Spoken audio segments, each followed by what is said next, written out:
Let's get the sound on. Hopefully you can hear me now. Sorry about that. Kind of a little awkward in the last minute here. Hang on just a second here.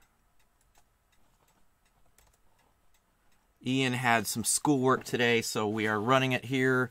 Other things going on, obviously. We've got some haul material I'm going to show you today. I got another person who's going to start working for us on Monday, so I will be doing some other things. Been a monster of a busy week. I don't know what everybody else has been doing, but for us, man, it has just been incredibly busy. Literally, this morning, I usually am packed early in the morning. I take my youngest son to school for drill team practice at like 6 in the morning. Usually I'm done like by 9. I had 2 extra hours of packing today, which, you know, it can happen sometimes with, you know, other issues going on. But man, this week has just been out the door, and I don't know what's going on, what the deal is, but our sales have been booming, and I mean booming. You're going to see some neat stuff on Sunday's What Sold on eBay video. I got some really cool stuff. Some of the stuff that I showed in just the past couple weeks, we've been bombing and listing everything we have. You know, we're back into third, fourth quarter mode, so I know people think that's crazy, but this is the time we're listening. We actually stopped just doing random sourcing and stuff like that right now, just because we're stocked on sourcing stuff right now. So we got the records going to be going up, some bunch of other stuff going on here. Big news for tomorrow. Tomorrow at 12 noon Eastern Standard Time, I will be on Thrift Shop Hustler channel. There's a link actually in the comments section down below here. So if you're interested, tomorrow at noon, he's a real good guy. I've talked to him now for quite some time back and forth. He is an artistic person. He has Evalos, which is another YouTube channel that he does. He's worked with Disney and some other things too.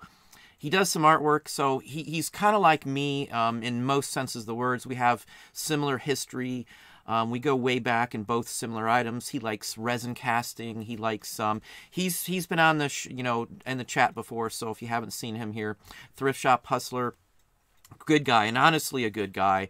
Benjamin from Tenacious Toys will be on. Hopefully we're trying to get that situated. I wanted it this week, but other things started happening and we just didn't get a chance. But he hopefully will be on next week. He actually knows Thrift Shop Hustler too, which is a coincidence. I had no clue that they knew each other prior to me getting into discussions with him. So, you know, there is a bunch of stuff going on this week. I got a nice little stack of some items here I'm going to show you as well. The wife should be on in just a little while as well. Again, third and fourth quarter is literally what I'm already working towards. We already got purchases for wholesale. Yesterday I had a real big haul yesterday. I went out on a random call from a picker, so my day changed literally right in the middle of the day, and then that pretty much ended my whole day for any other plans.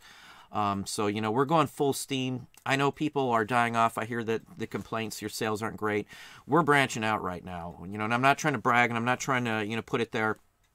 I don't worry about investing money in it. A lot of people are afraid it's slow. Let's not sink money into it. Let's not hire a lister. Let's not do this. Let's not do that. I'm thinking about how I can do that. I'm thinking about how am I going to bring the money in to be able to add more people to our staff and to list more items and to get more items in. I don't care about, you know, I can't do that. I know I can do something as long as I get out there and do it. So, you know, if there's a will, there's a way. You got to spend money to make money.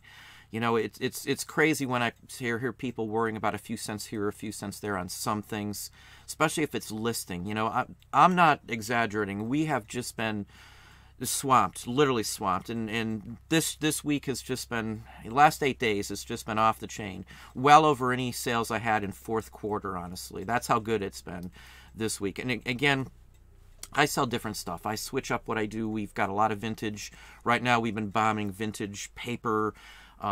We had small items that we bombed, and we were selling, you know, 5, 6, 7, 8, 9, 10 items of the new stuff each and every day. We've been averaging about, I think, like 150 to, say, 225 new listings every single day for the last 8 or 9 days. And it's just been really pushing my sales up over the edge. Beyond what I expected at this point. You know, I expected to have some free time here and there, and it just hasn't worked out that way. But, you know, money's good, stuff's coming in, so, you know, I shouldn't be complaining. You know, let's get to some questions here, as I know I'm long-winded. I'll just say hi to some folks here. We'll show you some pretty neat items that I picked up literally just this morning. Again, I've been up and running and doing eBay since like 6:35 this morning. It's our time now is just after 7. So this is a typical day. I'll be on here for an hour and a half. I've got emails to answer after this. And so usually I go to bed about 12. I know people say that's long and, you know, what's the deal with that? You know, that's a lot of hours. I don't need to do those hours. I like to work what I do. I'm a workaholic and I'm not stressed out at work. So I'm doing what I want to do, looking at stuff I want to list. I've got people that help us here in the whole work. So, you know, anyway, got Pat D72. Good evening. Hope everybody is having a good evening and hope your weekend is well too, Pat. I got Galaxy 500. Thank you very kindly. Tara Lee. How you doing, Carl? Creative Business 339. Fancy Pink. How you doing? Hey, RVA Flips. RVA Flips, he's got another good channel. He does a lot of RA, so if you get a chance, pop on over there. I'm on his channel's chat quite often. It's usually on in the morning here. Him and Bearded Picker is another one. There's other, Landshark Picker and some of the other guys too. So anyway, let's see. JB, how you doing? Michigan Finds. One Detroit, I would imagine you are from Detroit. I do get to Detroit quite often. One of the best times I had in Detroit, they were filming Sharky's Machine in Detroit. And we got to, I didn't get to see him up close, but we got to see him, you know, 10, 15 feet away when they were shooting. Burt Reynolds was there. So kind of neat. You know, I like him. Liked him from Smoking the Bandit days. If you haven't watched Archer, he was in Archer several episodes. He actually married or was dating Archer's mom. So if you haven't seen Archer, Archer's a really good one. Swamp Picker's a good one too here. I see him here on tonight. How you doing? Kathleen's Boutique. Michelle Latham. Kathy Steele. John Jones. Where are we at? Marie Parallette. I'm sure I probably butchered your name. I do apologize. Groove Master Resellers, welcome back. Treasure Hustlers, how you doing? Creative Business.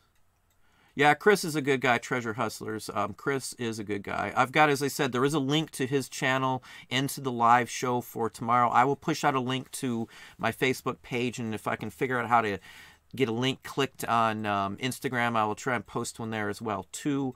You know, he's a good guy. I don't go on many shows, as most of you are aware.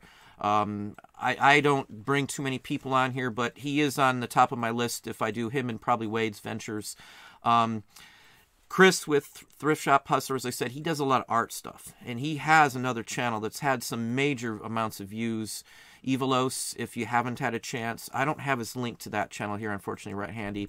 But he's a real good guy. He's a family man. He's been doing what I do as long as I've been doing it. Literally, I think like literally the same length of time down to the day. Almost, it seems. Same with like the Bearded Picker, Scott over there. We have very similar history and foods and things like that. But Chris is a good guy. Tomorrow noon, I will be on his channel. If you haven't had a chance to check out his channel, he talks about a lot of vintage stuff. He posts things on his Instagram as well. And he does have other folks on there. I think he had Landshark Picker. I think I saw him on there just a day or two ago too. So anyway, first time on live chat, new follower. Unfortunately, I have to go. Hopefully I'll catch it. It'll be posted up, Creative Business 339. I usually post them up as soon as it's done processing. And then I'll post out links into my Facebook page too. How you doing, the Flippin' South? Let's see here. Where are we at? Welcome, Scott. Yeah, hit the like button if you haven't hit it. I know I'm terrible. I always forget to say that. I know. I just get into the conversation, and that's where my mind goes. I have ADD like something awful some days, so you might see me stray off. So, you know, I try to control myself the best I can and stuff like that. How you doing, Geezer Man? Southwest Iron, how you doing? There's Chris right there, Thrift Shop Hustler. I will see him tomorrow at noon. Again, I will be on his show. He is on here. If you click next to his name, you'll see those 3 dots, and you can actually go straight to his channel. Subscribe if you haven't. Again, I will be on there tomorrow. I just haven't had a chance to get with Chris, actually. We will probably... I have some things possibly that we'll be doing together. Maybe you might see him on my channel as well, too. Again, I am very selective, but Chris is... He's like me. He does stuff outside the box. I do bizarre stuff that most people would think, you know, what the heck is anybody going to do with that? You know, I get laughs on some of the stuff I make and do, but we make a living at it. You know, I make money with what I do and all the oddball stuff that people think is ridiculous. Most of the stuff I sell are things that, at least the vintage stuff, are things that most people would think that, you know, who's going to want that? And I hear that all the time, you know, especially from family members. Who in their right mind would collect it? I just had a video on Tupperware, and everybody, I laugh every time I go to a sale, and I shouted it out there, but every time I go to a sale, everybody passes by the Tupperware, and I end up with, in some weeks, I've had 10 or 15 of the big white salt and pepper shaker sets in 1 week. You know, I mean, it's just ridiculous that people pass by these quarter items that I can flip for 30, 40, 50, 60 bucks in some cases. So, you know, there's all kinds of stuff out there. Look outside the box. I do FBA and RA, retail arbitrage as well, too. In RA, I do actual Tupperware. So, you know, Tupperware sells vintage and old. I know that calling out back to a video I've already done, but, you know, that's just a typical example. Most people in their right mind would never think you're going to make a ton of money selling Tupperware. You know, I remember the old days when somebody came to our house and sold Tupperware to my mom. So, you know, it goes that far back for us. Yeah, I get down to Detroit. I figured you had to be Detroit. Luigi, how you doing? How you doing, Tina? Yeah, Chris, look those ones up. Chris runs a thrift shop on the side as well, too. Look those RPPCs up. You might have some other ones in there. You're welcome to send me some gang photos through Instagram as well, Chris, and I'll be happy to give you a good idea on which ones are worth it. Black Crystal Dice, how you doing? Randy Rainbow, don't forget me. How you doing, Randy? And there's Annie. Annie has been my first admin for pretty much everything. She is a world of wisdom for many of the items that we talk about and show. She's got some really good background on that, too. You can't post a link on Instagram. Yeah, I'm still new to Instagram, so I was wondering about that. You can put it, oh, temporarily. Yeah, I'll see about maybe messing with that, too. Hi, Annie, I got you. Let's see here. Disney Family 515, how you doing? Treasure Hustlers, yeah, I do have that in OCD. I've had it since I was a child. If you can't get that out of the way, I talk and ramble sometimes, you know. That's just life. You learn to live with it. I've been very successful in business. Maybe because of it, I don't know. Maybe it's just part of my thing. And I've had people comment on, like, how long I work and stuff. But for me, it's not like working because I can just stop anytime I want. And I mean anytime. Let's just call out a few more here, and then I'm going to... I see Kathy Reese is here, too. Kathy's another one of our Australian folks here. Sunshine, how you doing? There's Cato Creek Traders. How you doing? He's a pretty good guy as well. Selling on eBay, I learned I do not know people, and there's someone for everything. Yeah, everything can sell. I agree. How you doing, David? Rope and Reseller, how you doing? She's got a channel that's pretty decent as well. I've watched some of her videos. Tupperware parties. I lived in Orlando, and that used to be called the Tupperware Center. I don't know what it's called anymore. I haven't been to Orlando in years. And we used to find Tupperware stuff everywhere we went. And I mean everywhere. Sometimes it was brand new, brand spanking new. Sometimes it was a Tupperware vendor, and there'd be 50, 60 pieces. And back then, when I lived in Florida, we didn't mess with it. I just bought the vintage collectible toys and things like that. And I passed on all the Tupperware. But we've obviously since learned from then. Tupperware can make you some good money. You know, and unless you're aware of the value on Tupperware, you're not going to pay any attention to it. I don't know how many estate sales I've went to. I don't go to the kitchen usually to the last to pick at it. And even on the last, I can go in there and still find Tupperware, good Tupperware, vintage Tupperware, you know, harvest colored Tupperware, the typical 70s Tupperware that's worth all the money. So, you know, let's see here. Goodwill Undercover. About cross-posting to Prairie Good. Are you selling there? I do not do any other new sites now. I've got 9 platforms, and we're starting our own site. I'm not going to go to any other new platform at the present. No, nothing against any other site or anything like that, but it's just not my bag. I gave up Poshmark, actually, because it wasn't worth the while and the time it would have taken me. With what I do when the sites we're on, all I got to do is throw something else up, hire another lister, and I can increase my sales. We're almost to the point now where we're probably going to have to get a warehouse. So, you know, one route I didn't want to go, but things are increasing, and you know, I've got multiple platforms that are actually increasing on each one of those. My Amazon sales have gone way up. You know, Etsy sales are going up. Discogs, I've started to crank out some records, so that's started to increase too. So, Let's just show you some of the items here. Let's start off with some of the items I got today. Just wife will be down in just a few minutes. Most people don't know who this is. I hear this is called Woodsy the Owl, but this is actually, I believe it's Pogo is the name of the series. It's Walt Kelly. He's an artist, cartoons and stuff, comic books. This is something I pay $1/4 for. He's worth about $8 or $10. And there's a whole set of these. There's a turtle, an alligator. I think Pogo is a possum, if I'm not mistaken. Pogo the possum. There's an alligator and stuff, but he moves. He's like a promo or something from cereal, if I'm not mistaken. Let's show you some other items here. Now, I picked up these. I love patches. These are actually fighter pilot patches. So, you know, for $1/4, 50 cents a piece. I think I paid 50 cents for this one and $1/4 for each one of these. They're like $8, $10 easy all day long. Hopefully they're showing on here. We're on a delay, obviously, so anyway. But they're all fighter pilot ones. They should do fairly well. Again, $30. I got $1 into them. I do paper, as everybody knows. This is 1878, and it's a telephone Christmas card, which is pretty interesting. It's actually from that date, but it actually opens up. I paid $1 for this. Believe it or not, that's exactly what I paid for this thing. It's a Prang. Annie might know who Prang is, but Prang is a extremely well-known company for doing artwork and stuff. $1, this is probably like 40 or 50 bucks, easy, and I mean easy. It's well dated. I mean, every piece on here is dated. A few other items. Now, these will, green screen will set them off a little bit here, but these are magic tricks from like the 20s from Japan. I paid 50 cents a piece for them because they have some damage, but these are things that you're going to see that I'll sell for like 15 or 20 bucks a piece. Maybe more. I don't know. I've never seen these. I couldn't even find comps on these here.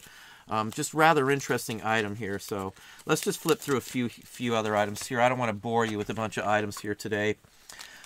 I buy vintage cameras, but a good thing to look for sometimes are the vintage manuals for the cameras.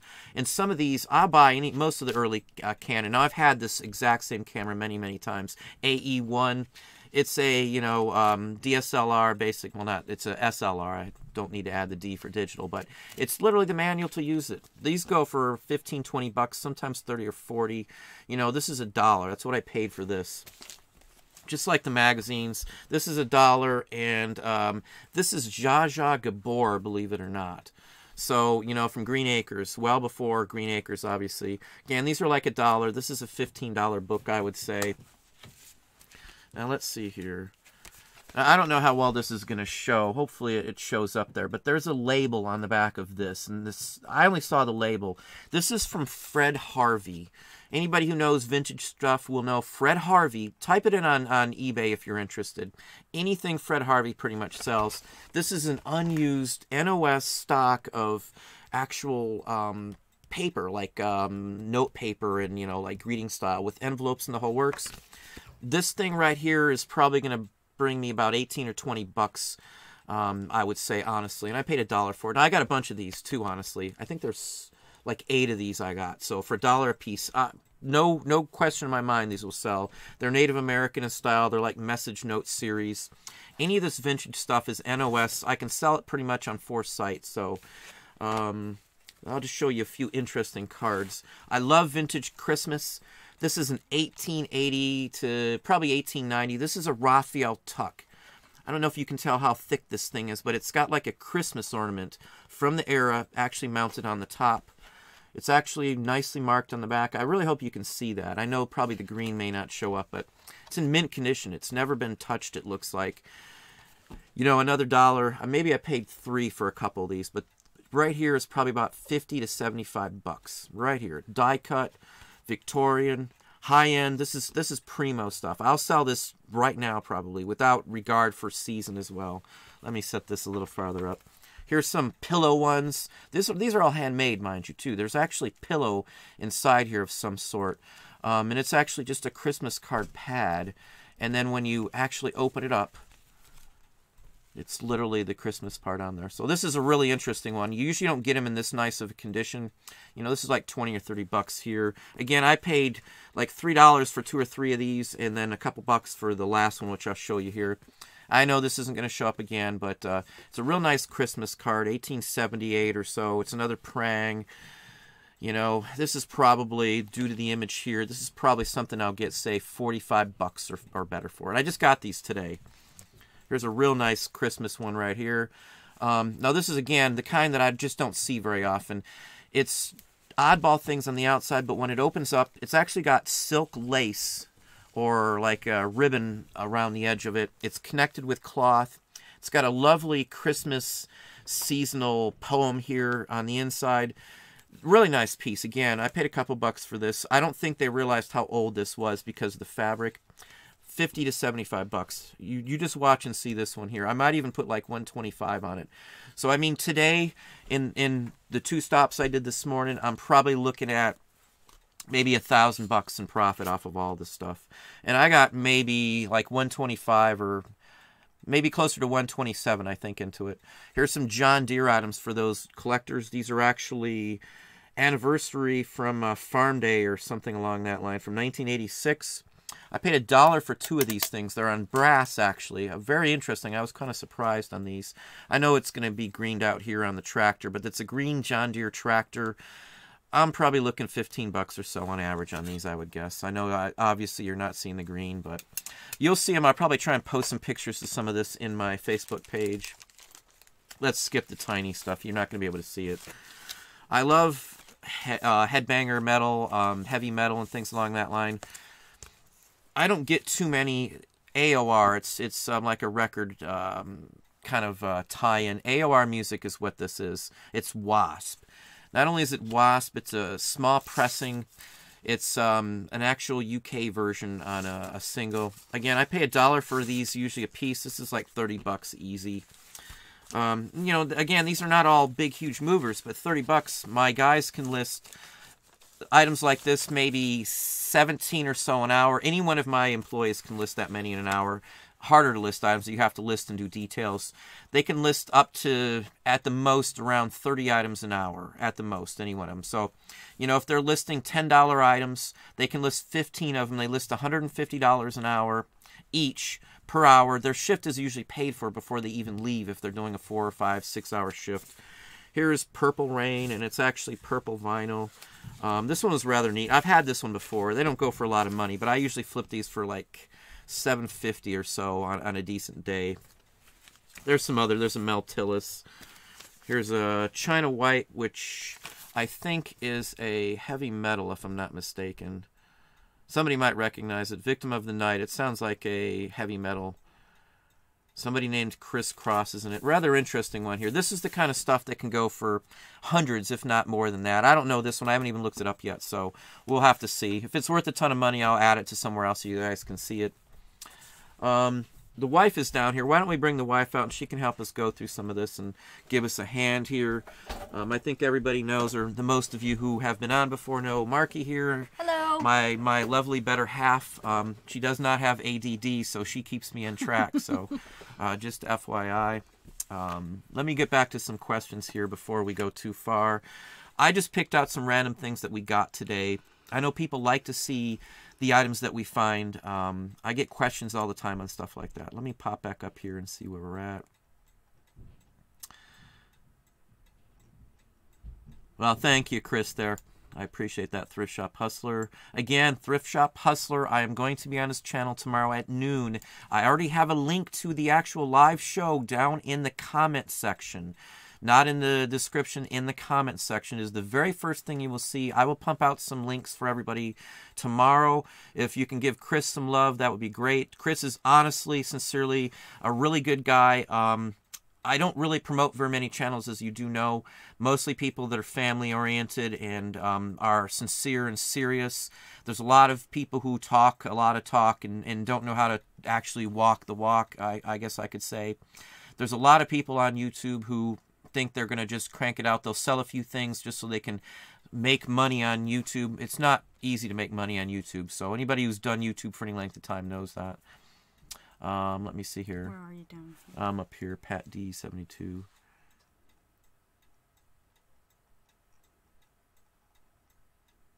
I do buy from Walmart, believe it or not. We do RA. I just don't talk about it. I don't give out my inner secrets, I guess you could say.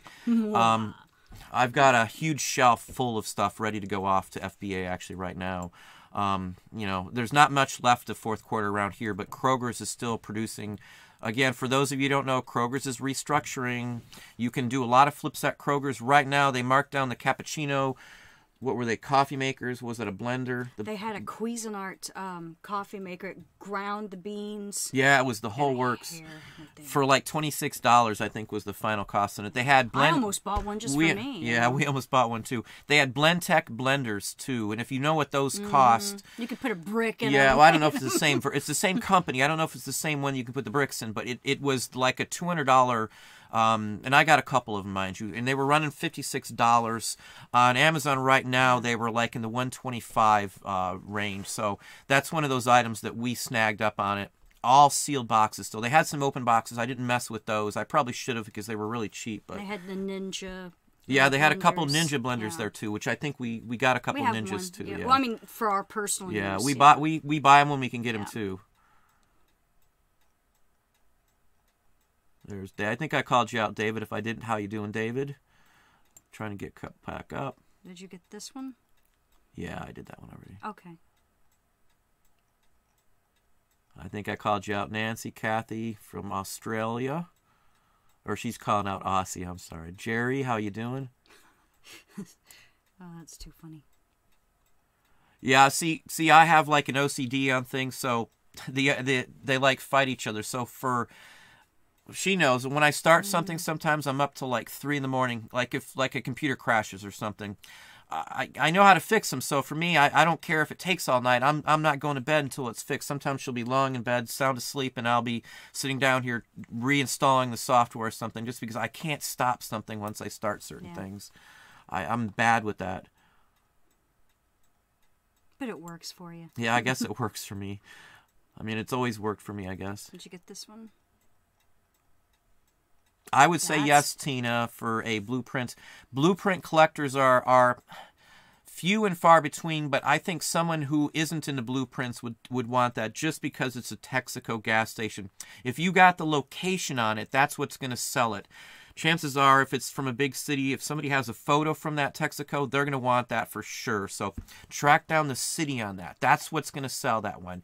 The Texaco gas station, the city, I would put blueprint way in the back of the listing title. It'll still show up when they search it, but the keywords would be Texaco gas station in whatever town it's from. You know, awesome, date it 1936. Yeah. It's going to sell it. Well, thank you, Sunshine. I appreciate that. I will put Discogs on my... In fact, I think I actually have Discogs on my list. You need me to get a pen? Yeah, why don't you... Okay. Well, my tablet's right over there. Oh, okay. Yeah, well, I'll write that one down just in case, but I'm almost positive I have that on there. I don't do too much on Discogs. There's a tablet right down there. See it underneath?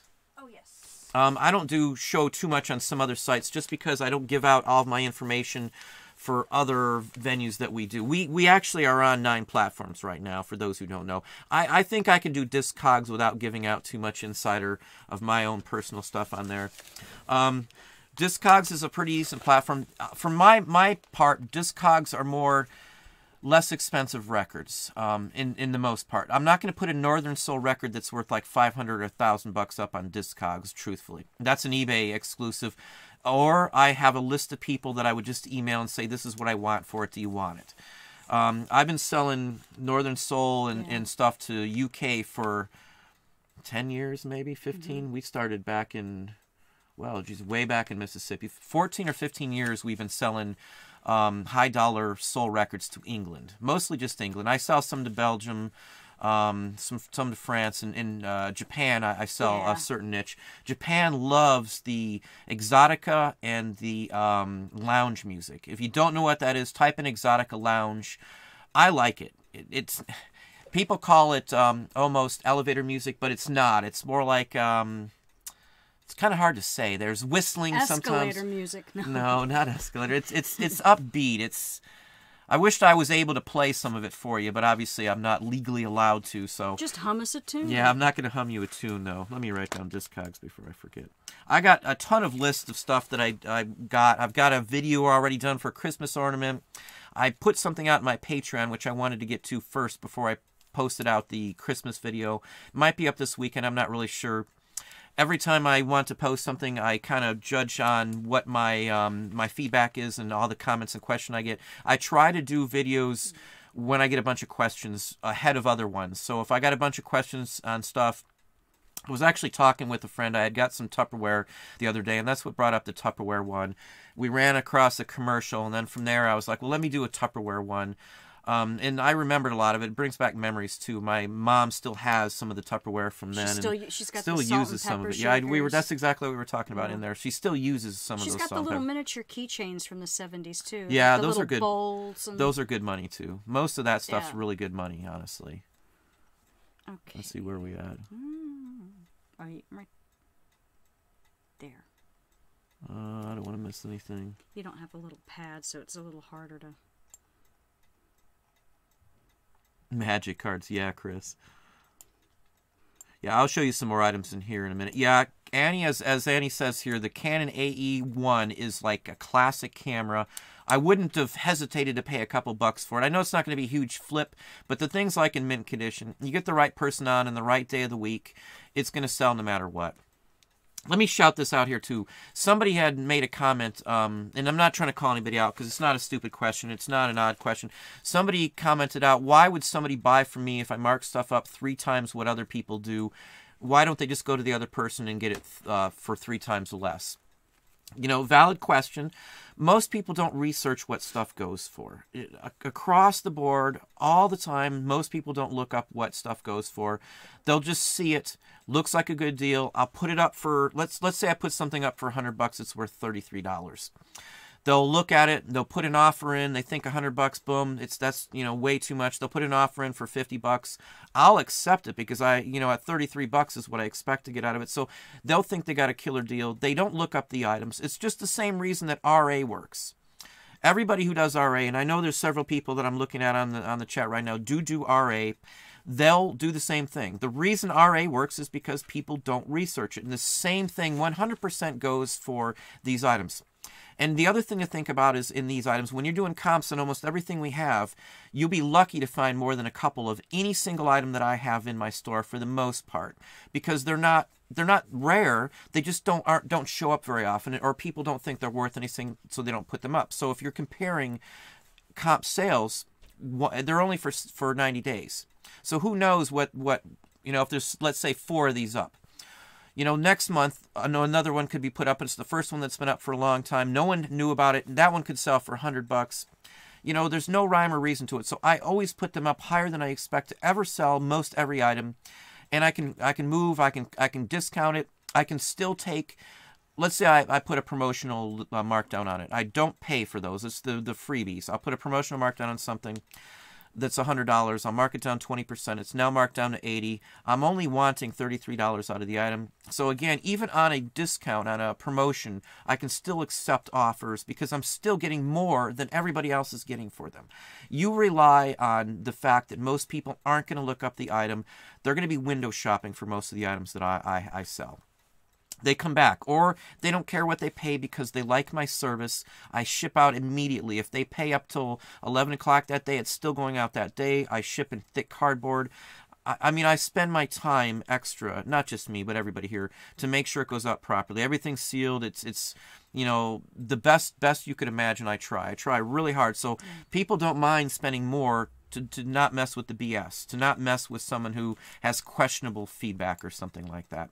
Why don't we go through some of the items here? I'll show you some more items that we got. Since the wife's here, she can give me a hand handing them through. I just made it. Yeah, our feed bounces all over the place. If yours doesn't do that, I wished ours didn't. That's the one that you did. What do you want me to... That's... Or did you already go up higher than that? Right here. That's the right here. one you just did. Oh, you missed... Okay, right there. Okay. I've got sheet music again, and I know people think, sheet music isn't any good. Yeah, just hand me one at a time. All right. We'll just give it out to you here. These are like in mint, too, if you can't tell that from the web. Judy Garland. I sell pretty much most any Judy Garland for 10, 15 bucks a piece. Almost every single one. This one I haven't seen. It's the best song from the actual movie, Meet Me in St. Louis. This one's going to sell fairly quickly. And there's other places to sell these too. You can sell these on Etsy and stuff like that too. There's other sites out there. We're on a postcard only site. We're on a stamp only site. You know, again, I sell on many sites. Let me. You want me to put it over here? Yeah, or throw it on the floor, okay. maybe. And there's another Judy Garland. Another Judy Garland. How are you going to keep them down in the farm? Again, killer hit, classic. Her on the cover. She's well collected. It's going to sell, you know. $1 a piece or 50 cents at the least. 50 cents to $1. I've got some pretty nice ones in here too. Now this one's not huge. I get about $8 for this one on average. It's a World War II War Bonds one. It's got Uncle Sam on it. They're not all worth a ton of money. It'll probably sit a little while. Just like RA, again, I mark stuff up higher than other people. I'll be fine waiting for the other person to sell theirs at a cheaper amount. And then I'll be the only one up, just like on RA. If you're doing RA and you're sending your stuff into FBA, you know that people are going to try and undercut you. If I've got the ruling mark in there and they're just trying to sell some and trying to get the buy box on something, I let them do it until they sold out, because usually I'm fine and have a ton of those items. So once they've sold out, I'm right back up there. I don't have to have the money in from any item right now. So if I mark them up, I don't care, because it's going to be a long tail item for the most part anyway. So that's where my money comes from. Like the cards I have here, there's a little bit of writing in a couple of them. Even if they're written on, yes, they will sell depending on the age and what's on them. The vintage Santa Claus cards that are something unique or different are fine. I sell those like that too. Hallmark Santas with the right hallmark, I sell those too, written on or not. With the envelope or without. Christmas cards sell all the time for us. I'll put these up. Maybe I'll try and keep track on some of them. I try to show items that I've listed and are shown in hauls, but we have a 90-day plan, so I don't list some items for 90 days. Some items I don't list for 6 months. Some items I haven't listed for a year or more. We've got stuff in storage. We've got boxes. You know, it's an investment. It's like having money in the bank. Most of the stuff that I have, they're not going to drop off. It's not like a piece of clothing that maybe it's not popular anymore or the seasons change. Most of these items that I'm talking about here are collectibles. People are going to collect them. They don't care what time of year it is, what season it is. They don't care about any of that stuff. They're still going to be valuable, just like postage stamps. You know, I don't pay much for them. I'll sell a couple items in a big, huge lot I get, and then we'll pay for everything, and then who cares when it goes up? At least that's the way I take it. This one has Milton Berle. Yeah, Milton Berle. Now, again, I talk about Glenn Miller. I think this song might actually be on public domain. I'll have to look that one up. No, I'm sorry. It's the Charleston is now in public domain. Chattanooga Choo Choo. This record of his sells. Most times when you find a sheet music and the record sells, the sheet music will sell as well too. So I sometimes use the record. Let me silence the clock here. I sometimes will literally use pricing for the records to do sheet music. So just keep that in mind. A lot of these as I said, will sell if the record sells. People still play. Now I've messed everything up here. People still play, you know, piano, and they'll go home and play this kind of stuff. They still listen to the 78 records. Chattanooga Choo Choo is a very popular song. $1, I should at least get 15 or 20 bucks for this on the right day on the right site.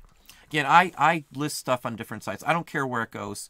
Your best bet is to list on multiple sites as much as you can and as many items as you can. Did you get that one? I think you got that one. Ava Gabor. It actually says Zsa Zsa Gabor on the cover, so I don't know if that's a misprint, but I actually looked inside Geezer Man. I was thinking the same thing, but it actually says Zsa Zsa. I thought it did on the inside. Yeah, let me just double check. Maybe I'm totally wrong on that, Geezer Man. Zsa Zsa Gabor. Yeah, it's Zsa Zsa Gabor, actually. It actually has it on the inside, just FYI. Don't rip it. Yeah, I don't want to rip it. But anyway, those kind of things sell for us. Did you already get to this one? Olympic limited edition camera a few weeks ago. Look how much those go for. Yeah, I've seen the cameras. I've had that same one. In fact, I probably got one or two in a box over here right now. I buy SLR cameras all the time. I was on the yearbook staff and the newspaper staff, so I took a lot of photos, and I've always been fond of SLR cameras. So we've got several DSLRs too. I've got a stand tripod one sitting up here where we were taking photos just a few minutes before we came on live. Army Air Corps. Again, this one's like mint. On average, they only go for $8 or $10, but this one's just like mint. I'm sure I'll get like 12 or 14. This would not go in sheet music. This would go in World War II home front items. I'm pretty sure it would sell pretty quickly, honestly. Next one's a really neat one here. You won't get to see it all because there's some green on here, unfortunately. I love the illustrations. But you'll get a gist on it. The Storybook Ball. Now, this is a large format. Why don't you hand me that Army Air Corps one more time, Marky? Just so you can see the size difference. This is modern, and this is large format. This is literally, that's what it's called, large format. The large format are my favorites. These are the ones that you're going to get that's going to sell, not everyone obviously, but that's going to sell for the most money. We've sold large formats, let me think the highest one I ever sold. Probably like $275, and it was for a hotel on Put-in-Bay Island, which is out here. It was burned in a huge fire, like in 1910 or 15. I mean, even finding a postcard of this building, the hotel building's a rarity. We sell sheet music probably once or twice a month. I'll sell one for around $100 on average every single month. So this one's neat. Yeah, this one's neat. I snagged this one here. I found a rose in the Devil's Garden. I haven't looked this one up, but it looks like more of an expensive one. A lot of the ones that are from smaller companies or even from some of the bigger companies can be really good. But this one, again, it looks like it's never been touched. It's in plastic. My guess is this probably came from some kind of auction from a dealer who couldn't move it out of a booth. Around here, everybody who doesn't sell it in the booth goes and auctions off the leftovers thinking it's not worth anything. I pick from booths, as you know. If you haven't seen my father's son videos, we pick. In fact, we're going to one this weekend here. We're going to have some video, another father and son this weekend. I think Saturday is the day we're going out there. No, probably be Sunday, but we're going to be out there this week. I guess I've reflected everything all over there. Did you want to a little bit of those? Let me turn us just a little bit, get the image back up there. Bigger desk. Yeah, we need a bigger area. I'll get to the questions in just a second here. Let's just show you. There's only 2 more sheet music. In fact, you'll have to pass that one by. It's green. Can't see that one. Just another one. Oh, You $1 Million Doll. This is a jazz. It's a foxtrot. I pick up some of these. Master Felix Young. He's someone who's known. He's a child, basically. He's like a kid performer. Some of those are worth some decent money. So I'll take a shot at 50 cents or $1 usually on any of those. So that was green. Green, too. yeah. Let's go to some more questions here. Yeah. Where were we at? You were up here. Yeah, I got that one. Yeah, Virginia Goodwin. I look for this kind of stuff, and we've got people that call us. So, you know, whatever happens to come by my way, I never know what I'm going to look at that day. Usually they'll say, hey, I got some stuff I know you'll be interested in. And that's usually what I hear, you know. Your mom, she found that tube of toothpaste, AIM, from the 1970s. Oh, yeah, still in the house. Somebody said, what the heck would I want that for? We sold, my mom had a bunch of old toothpaste tubes that had been sitting in the house since the 60s. The metal ones. Metal ones, never been opened.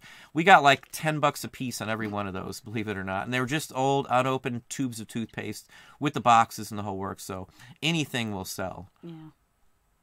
Oh, where are we at here? I got there. that one. I got that one. Thanks, Southwest Iron.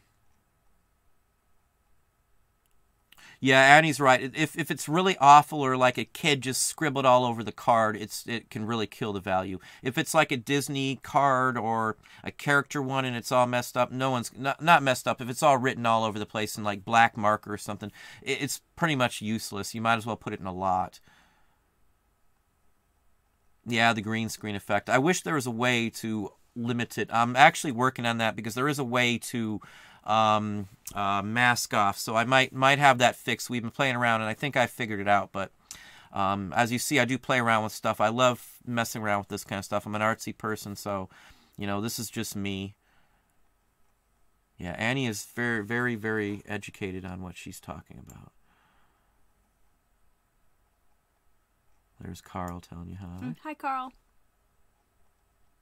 Yeah, Crisscross. That's not the same Crisscross on the record. It's actually. I remember that song. Yeah, I remember that. I think that was their one. They had 2 songs, I'll have to say. I this didn't is like it. Crisscross with the C for Chris. I'll look it up. China White, I almost want to say is Jack White's. Has something to do with Jack White, but I could be wrong. If you don't know who Jack White is, Jack White was, now I can't think of the name. Once Bitten, Twice. Great White, that's the name. I've seen him in person even, and I still can't remember their name. Oh. Hi, Kathleen. How you doing? Let me see, where are we at? Randy. Yeah, I saw that. What was that from? What's Randy Rainbow from? Wasn't it a movie? Is that the Eddie Murphy one or no? I have no idea. I've heard that from somewhere else. Rainbow, or Randy Rainbow. Oh, that's Johnny Dazzles I'm thinking about. And he's... She, Rope and Resellers. Oh, okay. She's got another. Sorry. She's got a channel too. I've watched some of her videos.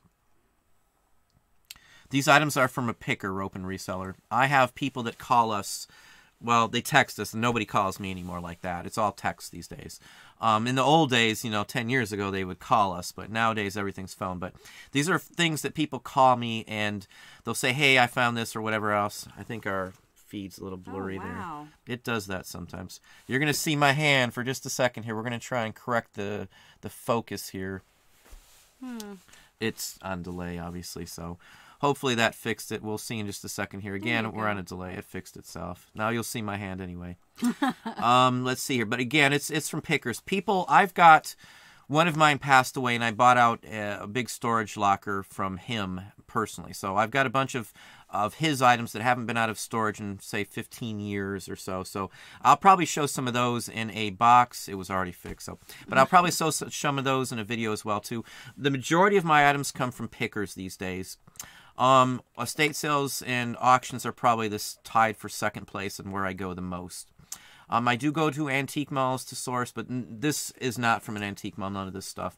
This is me going to a picker's house and looking through like 60 or so sheet musics to get the ones I got. He had about 75 or 80 magazines, 45Ys. I looked through about 545s to get... How many do I have here? I got 4 45s, and I looked through almost 500 to get those. For me, looking through that many only take me maybe 4 or 5 minutes, so it's not a huge ordeal. Usually I can just flip and really go quickly through these.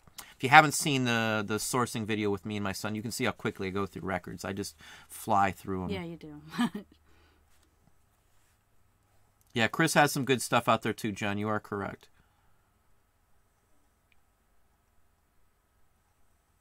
Bone broth. Food-wise, we do great. We did the peanuts for the last couple of years, or walnuts. Yeah. Any of the nuts we can sell. Yeah. Any of that stuff. Most of that you're free to sell on eBay or Amazon. Amazon you will get more money for 100%. So, and food's one of the easiest things to get to be able to sell on Amazon in my book. We could have sold all our pecans. Yeah, we had a ton of pecans, but at the point we love pecans, so yeah. we cooked with them and everything else. Bone broth is just another example. I'll slip it down here. How you doing, Kurt? I'll show you. We've got some more. I've got a couple interesting newer items that people will recognize instantly. Some advertising pieces from a store, actually. Honestly, one of my favorite. Well, thank you, Pat Dees. Very nice. Pat has a channel too. He does quite a few videos as well. If you get a chance to check him out. Yeah, this is me. I mean, anybody who knows us or knows us at all, this is us. I don't care what people want to badmouth me or say something, that's fine. I get a lot of hate mail these days. I guess everybody tells me if you get a bunch of hate mail, you made it. So, I don't know what we've made, but, I get a lot of hate mail from people here. The biggest thing is, you're BS, or you don't know what you're talking about for the most part. I think anybody who watches the videos knows that the items I show you are only items I know. I don't show you sports related. I'm not showing you tennis shoes and telling you you're going to make $1 million because I don't know tennis shoes. I don't know sports stuff. There's all the stuff we sell is vintage. It's not being made anymore. There's no new stuff coming out. Once you've learned the basics on it, you just keep getting better and better, and you know the categories more and more. I mean, it's just a given. We've been selling on eBay for over 20 years.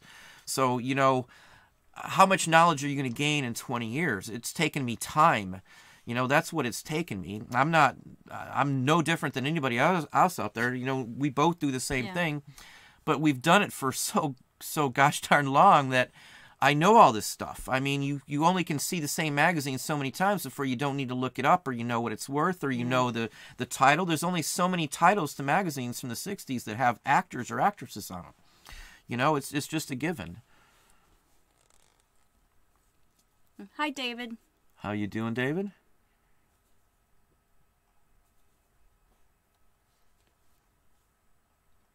Yeah, I took a look at that. Just be cautious on what you spend and what you do on stuff like that, Kathy. only because, you know, I take a chance. As I said in that video when we were on my Patreon video, some items I do go nowhere. You know, that's the take you have to take. The thing is, if you have more going somewhere than not, like on the postcards, I'm not going to get into the details. I'll keep that on Patreon, but good for you. Again, I gave you some good ideas, and I know some people may think that the ideas I gave out on there are out of the box, but the whole point on making money is to do stuff that no one else is doing, or that so few people are doing, or everybody thinks it's crazy to do. That's where we make most of our money. For those who don't know, most of our money comes from wholesale and other avenues than the collectibles. My real love is collectibles and vintage anything. You know, that's our love. That's what I like doing. But, you know, I don't take as much time doing the other stuff. Most of our time is embedded into doing the stuff that you see here. So that's where my love is. The other stuff is easy money. It's oddball stuff. It's stuff that nobody seems, not no one, I don't want to insult anybody, but a majority of people just can't look past what they see. If they see it on YouTube, they say that's the best thing to do. I see stuff that no one else would want to do. Again, we've sold the same 3 items somewhere for like 3+ years. We are still the only ones selling those 3 items.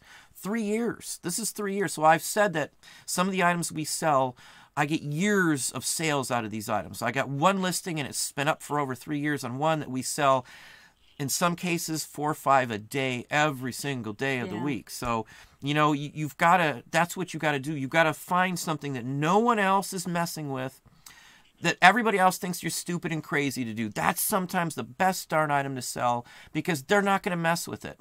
And a lot of people say, well, why are you putting all this information out there and stuff? Because 90% of the people who look at this and see these videos and think it's just easy and won't realize that it's actually more work than they ever expected to get somewhere, and they'll give up. Most people give up. That's a fact. I'm not trying to criticize anybody. It's just not that easy. But, you know, again, I've got a huge drive. All we got to just look at the wife or my kids or something, and that's what I do this for. This is for us. We don't have the concerns. We don't have the worries. I don't have to worry if I have money in the bank or anything. I don't have to worry about any bills anymore, you know, but I've earned the right to do this by working my butt off for, you know, 20+ years doing stuff.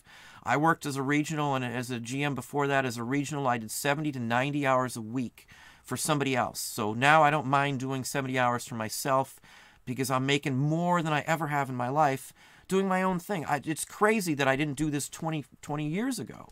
You know, anyway. Right there. You might want to go up a little bit. You can, well, it bounces a little. I know. Geezer, man, my Kroger store is so small it doesn't have room for merchandise or a bakery or a deli. 2 people can't pass in the aisle. That's sad. With all of ours, they've updated to like big ones that have like clothing. Ours has a jewelry store in it, clinic, a huge pharmacy. What else do they have? They have a wine tasting in ours. What else? They got a sushi bar. They got a hot bar. They got a deli bar. Starbucks. They got a Starbucks in there. They actually have a little restaurant with like 50 tables you can sit down and eat from the deli and stuff too. Speaking of Starbucks, I've seen a couple of things in the news and on Facebook too about some cat cup or mug that people are scrambling to buy at Starbucks. I guess it has like a little cat thing on the bottom of the Starbucks mug or cup or whatever. Well, for those of you who look at Starbucks, the mugs sell. We sell Starbucks mugs, but you know, usually they're not really super hot. But we'll have to look that one up tomorrow. I looked at it. Yeah, and I wrote it like down. I'll look it up first thing in the morning. Let's see, David. Last night, thank you, Tina. I came upon a trove of rock memorabilia. There are lots of original photos of bands and concerts. Original photos are great to sell if they're candid ones and not mass-produced. Sometimes some of the photos look like actual real photos, and they're made to look like that way, but they were issued by like the fan club. So just watch out. I'm not saying they're not, because I can't see them, obviously, but right down on a shelf down here, I've got about, I don't know, 500 rock promotional posters down there that we picked up. This is like the 3rd batch of these things we get. Some of the stuff we buy, we've been buying from the same people, and the same items show up over and over again. Yeah, they do. Like one guy that that's a picker for me, he knows some guys who are in a distribution company that deal with record companies and stuff. This is somebody I've known since Disney days. He works at Disney still this day. I worked at Disney, if you didn't know, for 10 years. So I've got connections that maybe some other people may not have. Not trying to brag, but, I've done some business. I've worked and done artwork and things for Disney. I've been in some things for Disney. So, but he goes and gets these things, and I'll end up with huge stacks of memorabilia from stores and stuff that, leftovers in stock, or he'll buy out like a rock printing company or something like that. So I get stuff like that all the time. Look all that stuff up. Right now I know there's some like 80s rocker photos. They're probably 5x7s and 4x6s. I just saw them. David Lee Roth was one of them. Shoot, I can't think of the other names, but it's all like Van Halen and stuff. Those are the best ones. 90s and 80s are usually what I look for and stuff like that. I just don't find anything before that date usually. Right here, John. Don, have you tried selling records on Reverb? I don't mess with Reverb, honestly. Yeah, I've looked at it myself. I'm not saying there's anything wrong with it. Right now, John, there's 9 platforms, as I said. We sell records on Amazon, eBay, and Discogs right now. There's only so much, excuse me, that I want to waste on cross-listing at this time. We've got a couple 100,000 records. So we've been investigating, and as I said, I've got a new employee coming in on Monday. He literally was supposed to have the paperwork today, but with the live show, he couldn't get it here till after 7. So tomorrow I get the paperwork in. He'll be here on Monday. We'll be very happy to have him. His brother works for us already, so it'll be nice to have 2. Transportation won't be an issue because they both have a vehicle, so they can ride together. And anyway, it'll be a nice plus for us. We're honestly looking forward to it. I know it's more labor. It's going to add hundreds to each week, but just sitting here looking at the estimates, when she listed a bunch of stuff today, and out of what she listed today, we sold 4 items out of what she just listed today. 76 items, 4 items sold in the first day. The day's not even over. She just finished listing them. What time did you finish? An hour or 2 ago? Something like that. 2 hours ago. Maybe 2 hours ago. So it just listed. She's already sold 4 of those items. Over $100. So if I was paying somebody to list those same items, I'd have already gotten my money, a profit, paid for the items, and boom, we're rolling. Every day we list something. We list a couple 100 items, and boom, we've got 5, on average, no exaggeration, 5% of whatever we list sells the same day. And that's not counting that we're still selling our normal everyday stuff that we sell. Every single day of the week right now, and I went back and looked, so I'm not quoting some bad figure. I sell at least, I think it was, I don't want to tell you the wrong number. It's like 3.5 postcards every day of the week is what I sell on average. 4, we'll say, every single day of the week, like trade cards. Every single day of the week, I sell probably half a dozen of those. Every single day of the week, I sell probably about 6 to 8 78 records. Every single day of the week, I sell a dozen, maybe 45s, LPs, the whole works. So, there's standards I sell every single day. Right here. Should I sell original band photos on eBay? I would sell them on eBay, David. That's definitely what I would sell. Oh, look, somebody else worked. You worked at Eckerd's, wasn't it? Eckerd's? I work at Eckerd's. Yeah, I did Eckerd's. I was first I was assistant, and then I was a store manager as well. And you always had the bums and the dumpsters. Yeah, I ran one that was the only one, and it was on Lee Road in Orlando. It's like probably the worst area in Orlando at night. Pretty bad. And the store was robbed. I don't know how many times. I ended up quitting. The girl was pistol whipped, my cashier, and she never came back. They broke her eye socket, and she was one of the nicest people there. She was younger. And that was the second time somebody was pistol whipped in that store. I can't do that kind of stuff. And the coworkers laugh at me when they see me coming back with the clearance items. But, I know. Who cares? Hey, Who cares? I don't care what somebody says anymore. I don't care what they say at all. I'm making money.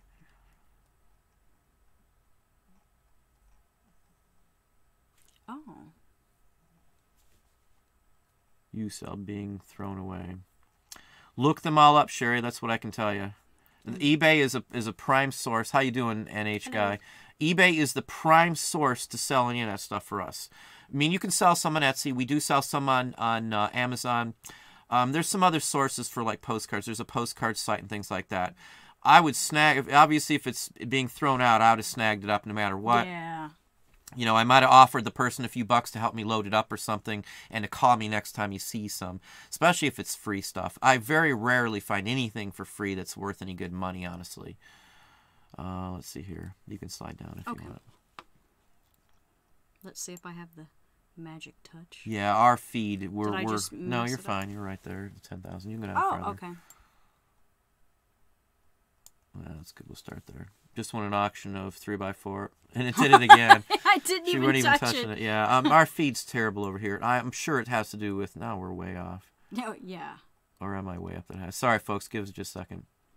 I didn't touch it that time. We have a ghost. We have a ghost, all right. Oh yeah, we're way off. Oh, I think I'm way off. How you doing, Nevermore Antiques? Yeah, I guess we're way off. We are. Let me try and catch up on some questions here. Let me see what time it is. I'm sorry, folks. I think we just had that one. We can go to 8. You need to go down. Or till 9, I should say. We'll go an hour extra here, so we got a ton of people on, it looks like, and I've got a bunch of things we haven't even touched today. Yeah, our feed's so far all over the place. It keeps disappearing. Just FYI. That's let's see. That's the pharmacy. Reverb pharmacy. Okay, so let's try it one more time and hope it doesn't do its own thing. 10,000 items. Okay. I think we're good. Just won an auction. Okay, I said 3x4 photos, cars, Main Streets advertisement. Hope to become a patron from it.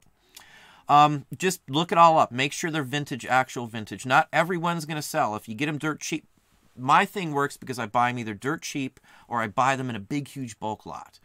I buy bulk. I buy a ton of stuff at a time. Today we walked in with maybe 260 lots maybe of stuff that I can sell. No exaggeration. That's probably a legitimate. That's just from this morning. Let's see here. Annie's got Sherry. I'm sure Don will answer. But solds on eBay and Don's past videos will tell you. Yeah, solds on eBay. I comp everything from eBay and the paper-wise.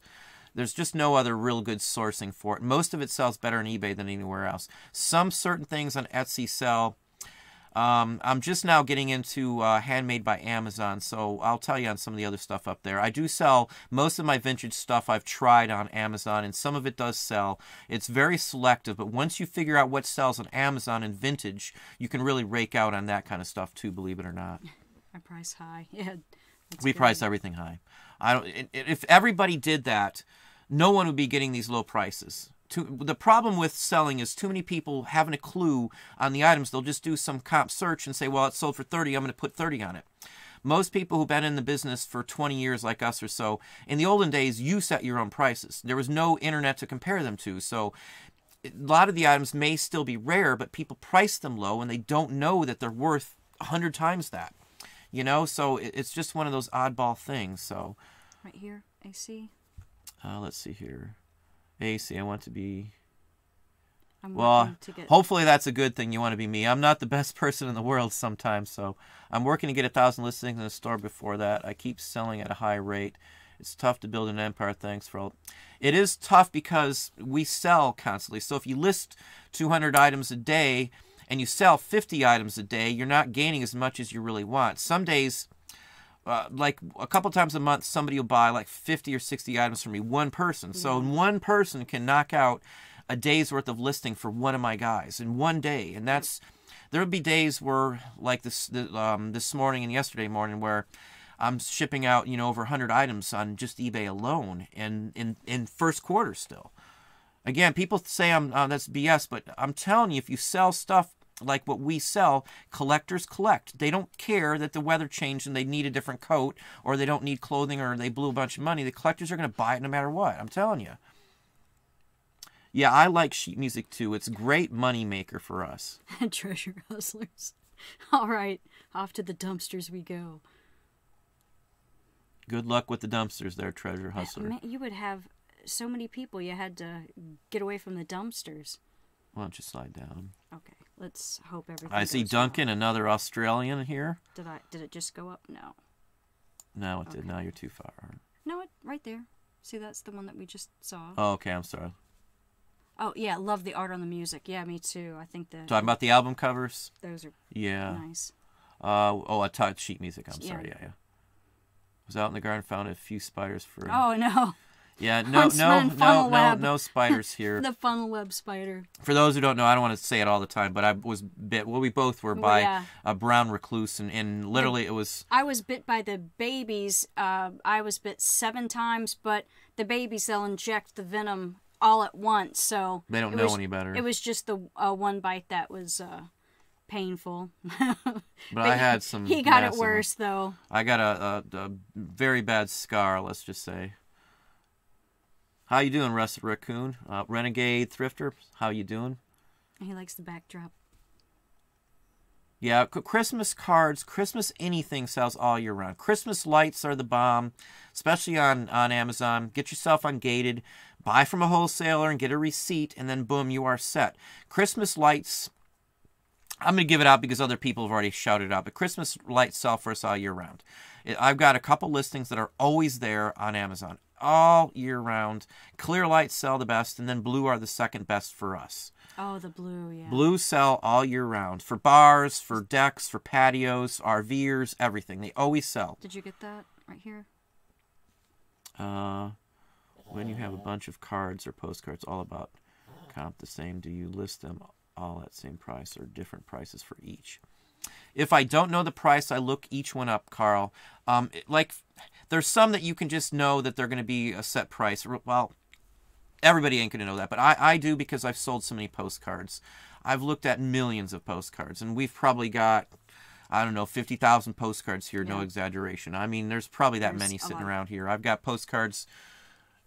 Anywhere I go, walk around the corner, walk down a shelf, there's postcards pretty much everywhere in this building. And Michelle, even Jaja or Zaza were sisters yet? Yeah, they were sisters, Eva was on Green Acres. Yeah, that's the other. I mixed the two up. They had a third sister, but I always forget her name. I don't know her name either. The Gabor sister. She was the oldest one. We watched Naked Gun, and one of them's in the Naked Gun. She slaps a cop. It's the same one who slapped a cop in real life. And I believe Jaja was married to Conrad Hilton at one time. That could very well be. You want to slide down there a little bit? And I know I called you out, Nevermore. How are you doing? Okay. Oh, okay. I'm sorry, Geezer Man. Ava on Green Acres. Yeah. It was Ava, yeah. Yeah, and Naked Gun does it, and she slaps the cop. They got I don't know if you've seen a Naked Gun, anybody out there, but we watched the Naked Gun. It's so stupid, it's funny. She was at Disney when we worked there, and nobody liked her because she was so snobby. Rude and mean to everybody. Yeah.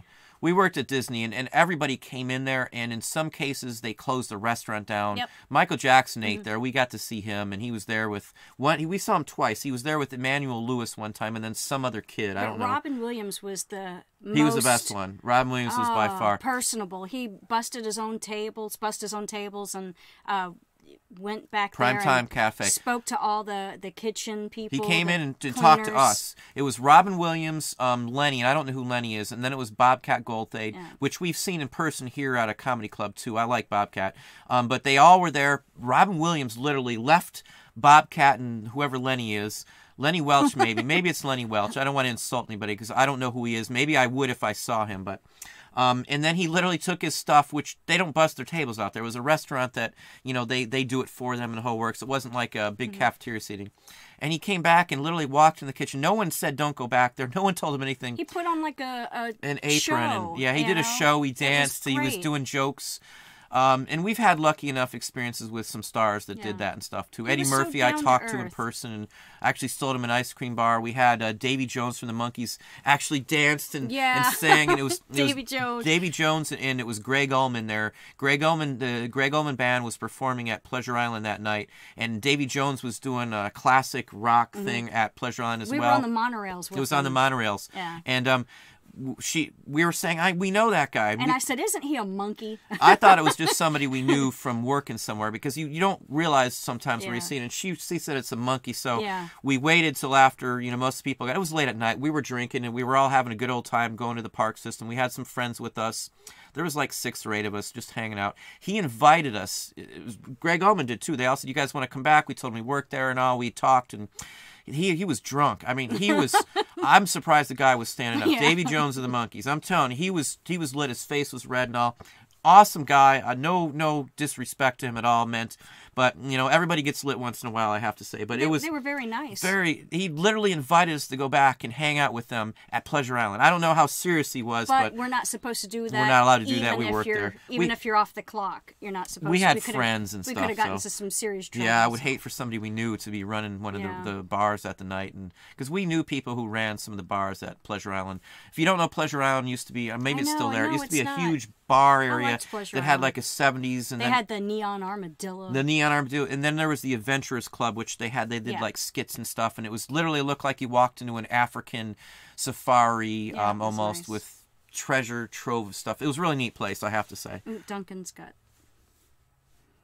Yeah, I'll post you some more. I just grabbed a few. That was one of the books that's out here. I've got stock books galore, Duncan. I've got a shelf that's, what are those shelves, 4 foot long? I've got a shelf that's 4 foot long that's got albums from one end to the other, 2 high and two forward. So you're talking 60 books of stuff like that.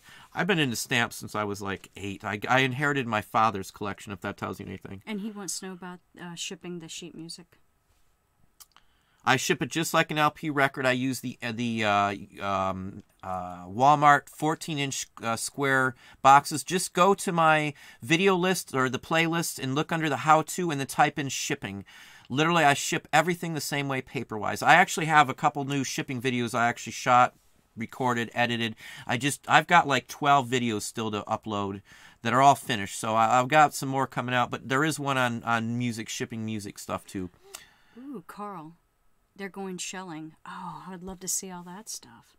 We used to do the beach and stuff. You can make some money if you get the right seashells, believe it or not. I'm sure that's what you're talking about.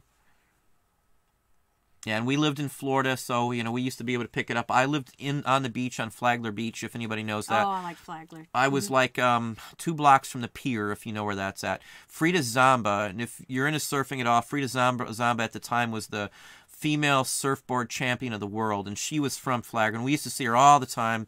She had a bar, and it was called Frida's, if I'm not mistaken, back then, and we used to hang out there a lot, and she served us drinks all the time. I loved living on the beach, honestly. Right here. That's interesting. Powdered toothpaste that came in metal jars. I agree. Anything will sell. Yeah, Renegade, you're correct. Anything will sell at a price. Everything has a sale price, yes. I'll sell pretty much anything we own if the price is right. Well, not one of our kids. Well, yeah, not one of our kids. Yeah, the toothpaste rope and reseller. The toothpaste in metal jars will sell too. Anything vintage. I've got a friend, and we've known many people in the past in other places we live that have a general store, either in a building on their property or in their basement or in their garage. Yeah. Just like I've got somebody else we know who has a soda shop in his basement. And it literally, you walk into the basement, he's got fake windows that light up and it looks like you're outside. I mean, there's a tin roof on the inside, so it looks like you're in an old tin diner. I mean, it's really neat kind of stuff. I love that kind of stuff. Me too. I wouldn't spend the money on it, but, you know, I love going there and playing cards or doing stuff like that, too. Okay, right here.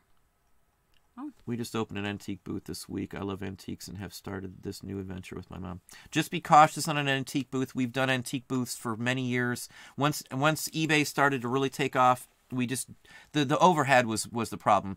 And the antiques, and I don't know your case or where you're at, because it just depends on where you're selling it, but where we sold, I could do so much better selling online, because sometimes even with real good items, well, I hated to put real good items because I always sold those on eBay, but most of the items, I mean, sometimes it only make 30 or 40 bucks after I pay the fees and they take out their commission. So just be cautious on selling these days. Overhead is the problem. That's why we're going to push getting a warehouse until the very last minute we can avoid it. Yeah. Just because I don't want to raise our overhead by $1,000 or more. So right here, an old pencil sharpener. Pencil sharpeners always sell for us. I've got a bunch of them, and mostly the brass ones. The skull brass one, I think we've sold more of that than anything else. It's literally a human skull, really realistic looking skull, and I wish I could remember the name, but it has a major mark a name on it. It's from the 70s or something. Never more antiques. China White is a California early 80s California punk hardcore. Well, if that's what it is, we've got some money here.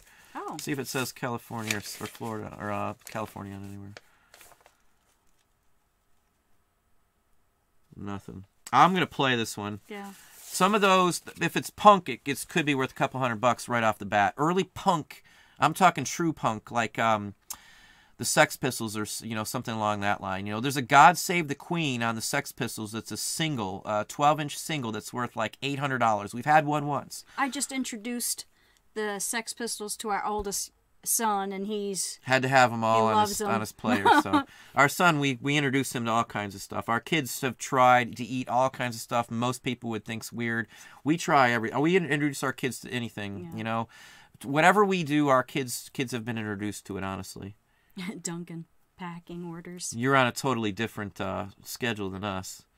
Thank heaven it's Friday. Right here. Well, thank you, Primetime Treasure Hunter.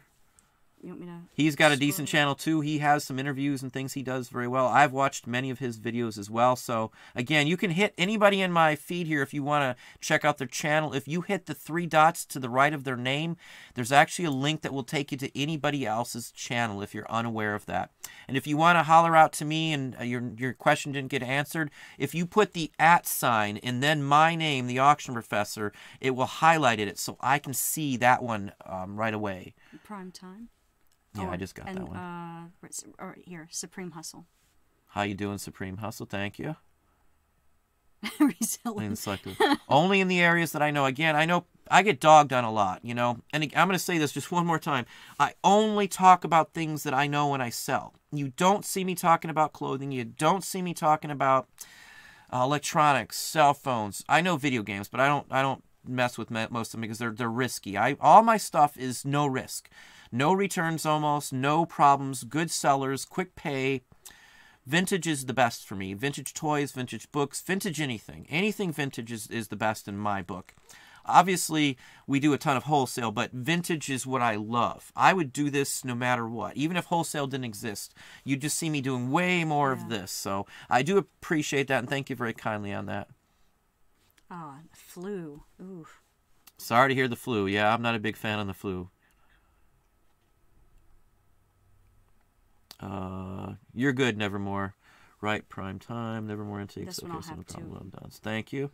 Scroll up so you can see. Hang on, we're still behind. Again, we'll go a little longer today. We've got one show to watch tonight, and I'm literally done for the day. Right there. I found some Georgia white dirt at a grocery store for less than $5, and it sells on eBay for $15.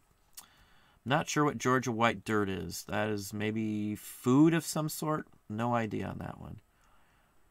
Thank you, Southwest Iron. Oh, when you were talking about people. Yeah, I know. I don't. These days, I just click and delete. I'm not going to go back and forth. I caught one guy I kicked off our channel, and another person actually dogging me on another channel, and I had like 6 people tell me to go check it out. So people are nice, and they tell me. I responded just because the person was basically making stuff up at this point. So, or he didn't know what he was talking about. Anyway, and at these days, I don't care. You either like what I do and see that this is me, or you don't. You know, I don't brag. Anybody who knows me, and the comment I hear and they were making fun of was that, you know, I just like to hear my own voice. If anybody knows me, I don't like my own voice. I don't think I'm attractive or anything to want to anybody. I think I sound like, what's that? The George Costanza, remember, on Seinfeld? Is that my voice? It sounds so whiny. There was another one, though. There's another, like, Silent Live or something. Oh, Alec Baldwin. Alec Baldwin, yeah. Alec Baldwin was doing a voice, and he came out sounding very flamboyant. Yeah, and it was effeminate. a perfect example. I don't care. I'm a shy person, believe it or not. Nobody's in front of me right now, so I don't mind talking normally and stuff. But right there. Well, thank you, Southwest Iron. It's zombies. You definitely know a lot more than me. I've just done it for a long time. Again, I don't. If I brag upon myself, I'm not intentionally trying to do that. I talk about things that I know and I like.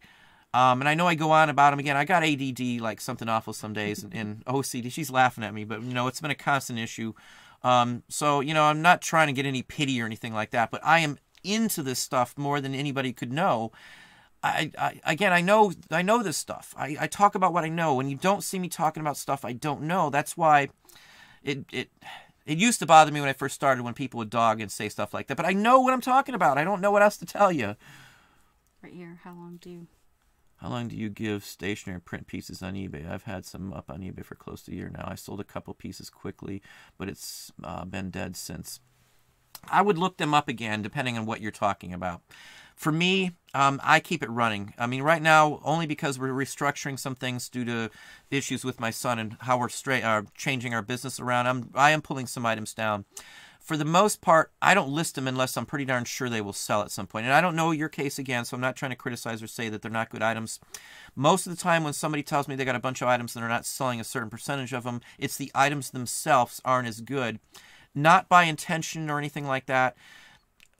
I look at other people's stores occasionally, you know, and if there's a Patreon who wants me to look at theirs, I'll be more than happy to for my higher level Patreons, anybody $9.99 and up. Again, I'm not trying to criticize anybody in lesser patrons. I appreciate everybody out there, but time-wise and money-wise, for me, I can only donate. I don't say donate. I can only give so much time to doing certain other things besides my full-fledged business. So most of the time when somebody tells me stuff like that, it's the items themselves or it's titling. Titling is so huge for your items. You know, we've had items when we first started that you didn't sell, and I look at comps and they're selling left and right, and then I like, well, the wording's totally off. Well, we had that one person with that coffee mug with a certain type of dog on it, and we didn't list Hadn't it right. Hadn't a clue. Somebody, so again, I learn stuff every single day. I had somebody nice enough to say, hey, if you put this in the title on the mug. And it sold like that. Just the other day. After we retitled it. Richard, one of my Patreons, had some items, and he had given me a list of some items and asked me to take a look. So I took a look at those items. He changed them. Within a day, he sold 2 of them. And I'm not saying it's just because of me. It's just the titles in general. Your photos, your titles. We go through quite often, and we'll go ahead and redo photos, and we'll redo the titles on stuff. We've done. And sometimes, if it doesn't sell on one platform, I'll keep it running, and then I'll cross-list it on another site and say, hey, let's see if we can get some traction here. Some items sell better on different sites. That's why I say you cannot just do one site. Some items will sell better on other sites. Believe it or not, and I've said this many times, 78 records sell better on Amazon than they do on anywhere else on any of the other platforms, including the record platforms. I sell more 78s on Amazon for higher dollars than I do on the record sites. Believe it or not. David, and then Nevermore. Oh, thanks, Thrift Shop Hustler. Hustler. I didn't see that one. Okay, sorry about that. That one. Thank you, David. Let's see, Nevermore. Right at this point, if you see something you haven't seen before, you know you need to buy it. Not necessarily, but yeah, you sure as heck need... And if you haven't seen it, you darn well better look it up. I don't care what it is. I don't care if it's a piece of junk-looking plastic, a piece of bent metal, or you name it. I mean, there's just so much stuff that most people walk by that I pick up. The Tupperware video, not to bring that back up, and I think I might have a link to it right down below, but the Tupperware video, you know, I don't know... I think every single place I have ever been in my life that I've seen Tupperware at, I've watched a dozen people walk by it before I got to it. Every single time I go somewhere. Now, most Tupperware, again, it's like any other category. 90% of the Tupperware isn't worth a bunch unless you get it for 5 cents or 10 cents. But believe it or not, there's... I don't know how many garage sales that we've went to. She's found a box of free. You know, they'll have that free box at the garage sale. Like, please take it. Please take it. And sometimes there's Tupperware in there. Yeah. Lids or not. It's got a lifetime warranty. I'm still darn sure it does at this point. We used to send them back in. I haven't sent anything in a Tupperware for years these days. Only because I'd rather let the buyer mess with it. They still sell well. Why spend any extra time to get a few extra bucks for me to waste my time with shipping and all that crap? So, anyway... Where are we at? Thrift Shop Hustler, he is so different from... Well, thank you, Pat. Chris is a real good guy as well, as I said. Renegade Thrifter. The Life magazines sell well. I actually did some bolo lists for just magazines, in my Patreon group. Well, thank you, Carl. I honestly greatly appreciate the $10 super chat. Obviously, we couldn't do this without help and support from people watching and the whole works too. So we honestly and sincerely, I hope you understand, do appreciate anybody helping out the channel. Again, we've been doing this for a year, and I don't think we're even to anywhere near a break-even point at this point doing this, honestly. Because, again, there's equipment and everything else that goes with this, and there's a lot of time in editing the videos. Some of the backdrops I even pay a few dollars for, believe it or not. So, you know, you don't want to get a ding or anything for violating anybody's copyright. So I'm very careful on that. We have a lawyer that we deal with for copyrights because we do artwork. So I do know a little bit about that. And again, I talked about some of that where you can make some money in some of these areas on my Patreon group for those in there. Again, some people may not see the value in some of this, but I'm telling you, we make more money from these oddball things than I do anything else. You got that one? Yeah, there? I got that one. Okay. Well, thank you, Jerry Anderson. I appreciate that. And again, thank you, Carl.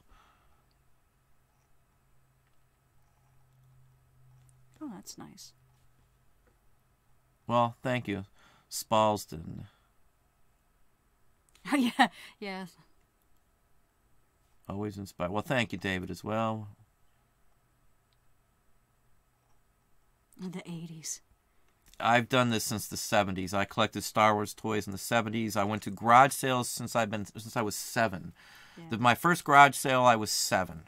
You know, and I'm not going to give you up my age. I've given it out before, but I'm much older than 7, obviously. So I've been buying and messing with garage sales for literally my whole life. My family was never well off when I was younger. My father worked long, long hours. He did some military stuff. He was in the military, Korean War, and all that stuff. My family did what they had to get by, and I have no problem whatsoever buying stuff from a thrift store. I know people looked down on you back in the day. When I went to school, people picked on us for wearing garage sale clothes or not wearing the brand new stuff and all that stuff. Nowadays, it's not so much like that, which I'm so glad for my kids' sake and for everybody else's sake who was picked on. My mom sewed. My mom sewed too. Made our own clothes. I had homemade shirts from my grandmother and my mom. My mom was great at sewing stuff. Oh, my mom was great. She sewed my dad 3-piece suits for church. And, I mean, you couldn't tell they were homemade. They had lining and everything else in them. We have a nice sewing machine. I sew stuff here as well, too. We do Christmas or Halloween costumes, homemade ones all the time. Okay, this is the next one. Oh, geez. Well, that's funny, Carl. Well, thank you very kindly. Tell the wife I apologize for that.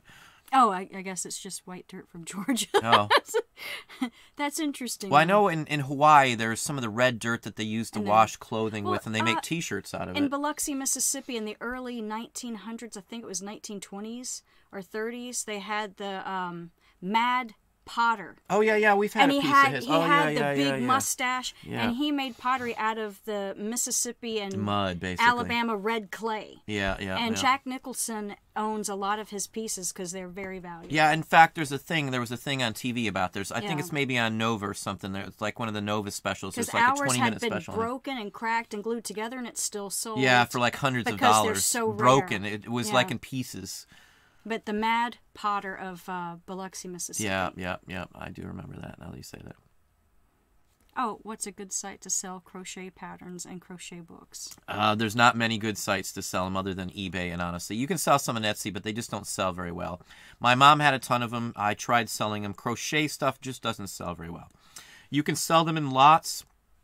Finished crochet work now sells. We had a crocheted bed cover, like a duvet or something like that, and it sold for, oh my god, I want to say like $400. What I found on the handmade stuff on Amazon, and also on Facebook, there is I forgot the Facebook site, but I'm a huge fan of it. It's Mochi Mochi Land, if she's familiar with it. And they have little knitted and crocheted, like little elves and gnomes. Oh, that's the same. There's one who has a Kickstarter. And she sells the patterns, but so many people have been asking, where can they just buy them? Can you make me some to buy? A lot of people just want to buy these little gnomes on Mochi Mochi Land on Facebook. Yeah. I'll have to look at that. I haven't seen. You'll have to show me that. I've seen at least 12 people inquiring where they can just buy them because they don't know how to knit and they don't know how to crochet. They don't want to mess with it. But they want those little figures. So that could be a good, selling area. Yeah, if they're decent, like some of the pattern books, like for needlecraft and needlework and stuff, will sell, like Disney ones and stuff like that. In fact, did I get one today? No, that was the other day. I got one here just the other day. That's the only reason I was saying that. Let's move on down here. I think it's right here. This one. Don't take action. I think you're talking about those who don't do the... Yeah. Yeah, Etsy can be good, but I haven't had much luck in actually like books and the actual instructional material personally. But, you know, it doesn't mean you won't have incredible luck on them. It just depends what they are, I guess you could say. American Pickers. Yeah, Pat D's brought up the American Pickers. I've watched a bunch. I like the main guy. I don't care so much for his sidekick at all. You know, we were in he opened up the new location, and we've been by there once a year or two ago, or a few years ago. I'm not a big fan of the show, only because some of the stuff seems to be like set up, I guess. I don't like the ones that they're set up and rigged. These are people they know and stuff. I love looking at the stuff, don't get me wrong. I like the bikes, and I love the old Harleys and stuff, so, you know... I like to look at them. I'd have one if I... Not going to ride one. I probably would have had one if it wasn't for the fact that I did wipe out on one, and I've got some medical issues from one. I like 4 wheels and safety glass and a seatbelt. Oak Island rerun. I have no idea what that is. Well, I wish you good evening, Primetime. Yeah, time and freedom is the best part. I don't care if I'm working 12, 15 hours. I can stop and do whatever I want anytime I want. Why don't we slide down a little bit more and see where we're at. Let's get to some more questions, and I've got some stack of items here. I want to at least show you a couple items here. Again, we're going to go a little later probably today. I know it's 8:30, but I've got nothing for 30 more minutes. My oldest is gone, so he won't be back for a little while. You have to be let me get Nevermore. I don't want to miss anybody. You have to be passionate about this. I have taught several people how to do eBay, and not one is... Yeah, I'm telling you, I don't worry because most people are just going to give up. You know, I like this. I have done, again, since I was 7, you know, 4+ decades of doing garage sales and reselling. We used to set up at antique fairs and festivals. I had antique booths. I've done the thing. I've done every route in Florida. Webster's. I used to do Webster's in Florida. I was a vendor at Webster's for a couple of years now. While I worked at Disney, I did Webster's on the weekend. And there was always a guy asking for swizzle sticks. Yeah, and that's how I learned some stuff from setting up from some of these places. I've done the items you see me showing for decades. At Sunshine. Oh, the Kroger shut down. Oh, that's horrible. Sorry to hear that. Kroger's, they had some... They do have good store brands. Yeah, yes. They do have store brands that are good. And plus the clearance right now. They finally they've restructured their Kroger's here. Now they finally have a permanent... Well, they've got 3 permanent markdown sections that I have to look at, but... Right here. How you doing? Borderline Hoarder-ish? Oh, yeah. And Black Crystal Dice, the Starbucks things that I was telling you about. They look like trash can cat mugs. Oh, I'll have to look for those, yeah. I've been seeing people talking about it in little stories on the news. Many of them are from hired photographer, a guy that ran a zine. Yeah, if those are the photos, David, you should do very well then. You cannot make copies of them, though, if they're from a photo or a photographer. Glad to have you, though, Borderline. We got the Starbucks. Let's see. Soundgarden Nirvana sort of has pretty certain. Some are one of a kind. Yeah, Soundgarden, if you don't know, that what's his name? Chris Cornell is from Pearl Jam. I'm sorry. We just lost lead singer of Prodigy just died the other day. I liked Firestarter for one. You know, I remember when that came out and his American striped flag sweater that he had. Yeah. I liked the group personally. And it was Mohawk. The reverse Mohawk. Reverse Mohawk. Yeah, I liked. They got like 4 or 5 good songs that I really like. And he was talking about the crochet. Yeah, eBay would be my source for crochet books. Now, if it's crocheted items, you might do a little better on Etsy to some extent. Yeah, needlepoint, as I said, needlepoint cross-stitch stuff does sell well on eBay, believe it or not. Yeah, you should do well. The punk ones will probably be your best ones. Just watch out, because if it came from the magazine like a photographer, there may be multiple copies of those made. It may be like done for marketing and selling, possibly. I'm not saying it is, but I've run into... We've sold pretty much anything you can think of over the last almost 2.5 decades or so on eBay. All right, that was just answering somebody else's right here.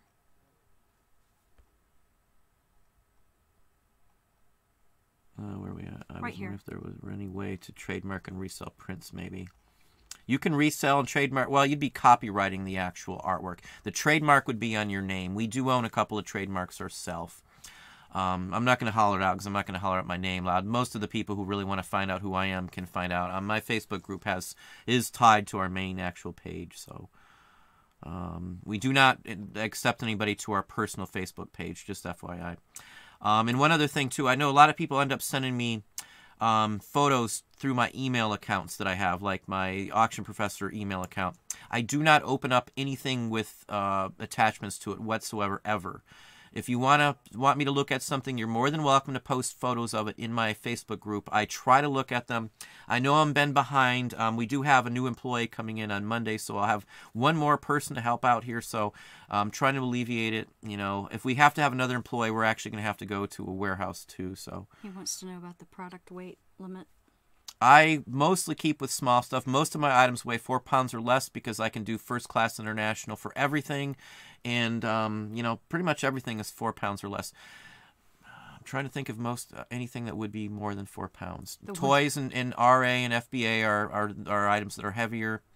I've got some medical supplies that are heavier, glass bottles. Most everything is under 4 pounds, but I'll sell anything if it's small. I do sell some metal items that are small that might weigh 10, 15 pounds, but there's no rule of thumb, though. I'll sell local stuff, too. I'll sell pick up locally on eBay as well, too. And Kathy, the big vintage church sale. Ooh. Looking for a big vintage church sale for tomorrow, the first time ever I've seen one where I live. So there are probably church sales everywhere in this country. I don't think we've ever lived someplace where they didn't have church sales. Church sales most of the time are good. The last one we went to together, there was a line of maybe 75 people outside the door. We were number 4 in line because we knew that church sale was the bomb. And we picked up like 85 pounds of sheet music for $20 at that church sale. Needless to say, one sheet out of that entire lot would have paid for it 10 times over. One sheet went for like $125 out of that last one. Oh, she's just responding to that one. You don't have to have the negatives to sell the original photos. You can sell original photos no matter what, but you cannot make copies of them, even if you have an original. The rule of thumb, I think, is that the person has to be dead for 80 years for it to be okay. Yeah, hang on. Let me see if I can zip back up. Our feed's terrible, so yes, it is. We can't get better service out here. It is not available. And not only that, AT&T bought out the competitor. This is where we are.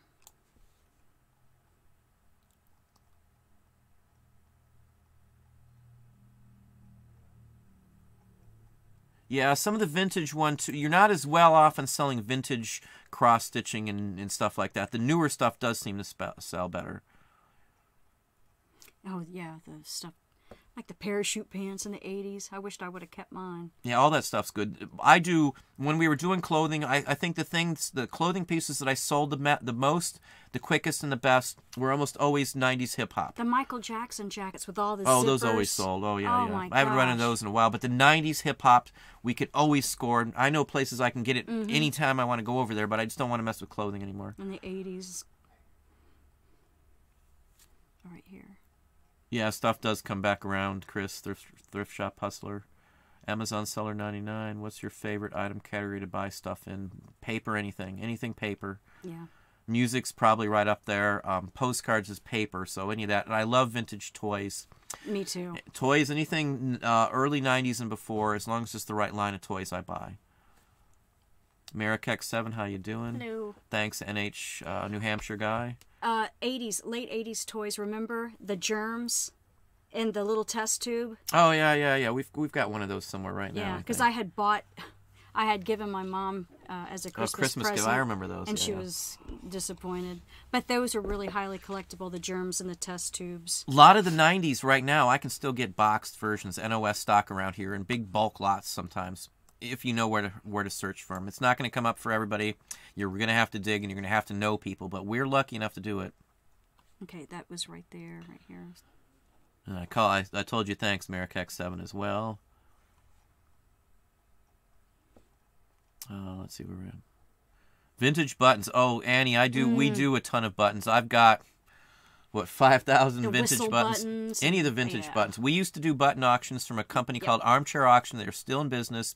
We were in the Button Society. We're in the Button Collector Clubs as well. We bought from Boyd the Button Man in Florida, which was one of the biggest ones in the state. We are heavily into buttons. I sell a ton of buttons. You may not see them up on here because we do sell some direct. I do put together, I'm talking Victorian, high dollar Satsuma buttons, bone buttons, carved pearl, colonial buttons, any of that kind of stuff is what I love. You know, And the were they Jelly Bellies? Any of that stuff. Well, those are Jelly Bellies, or more. You're talking to like the Western or West German. I can't think what they're called. The luminescence. Yeah, I know what you're talking about. We used to have a lot Jelly of those. Bellies are more the pins, is what they're. Okay. Wish me luck. We got that one. Yeah. Yeah, buttons are. I love buttons. Oh, right here. To what extent do you sell vintage glass or glassware? Almost none anymore these days. We It's got not rid of worth all it. my depression glass. Yeah, we sold it all off, and Yeah. I don't buy it anymore. I only buy small stuff that fits in like an 8 cube. That's about 8-inch cube. That's if it doesn't fit, unless it's like something that's going to go out the door quick, and I don't have to box up a set of china. I don't do china sets at all, even locally or not. I won't do them. We'll do some plates. In fact, well, I won't have you go grab a plate, but I do calendar plates occasionally from local establishments. In fact, we got some here right now. Before we get any longer, let me just show a couple more. I'm going to flip past them in the magazines, so we don't have to show you the magazines. Why don't you set those on the floor? Okay. Well, the dog's down here. Oh, so. well, it should be Sorry, okay. Henry.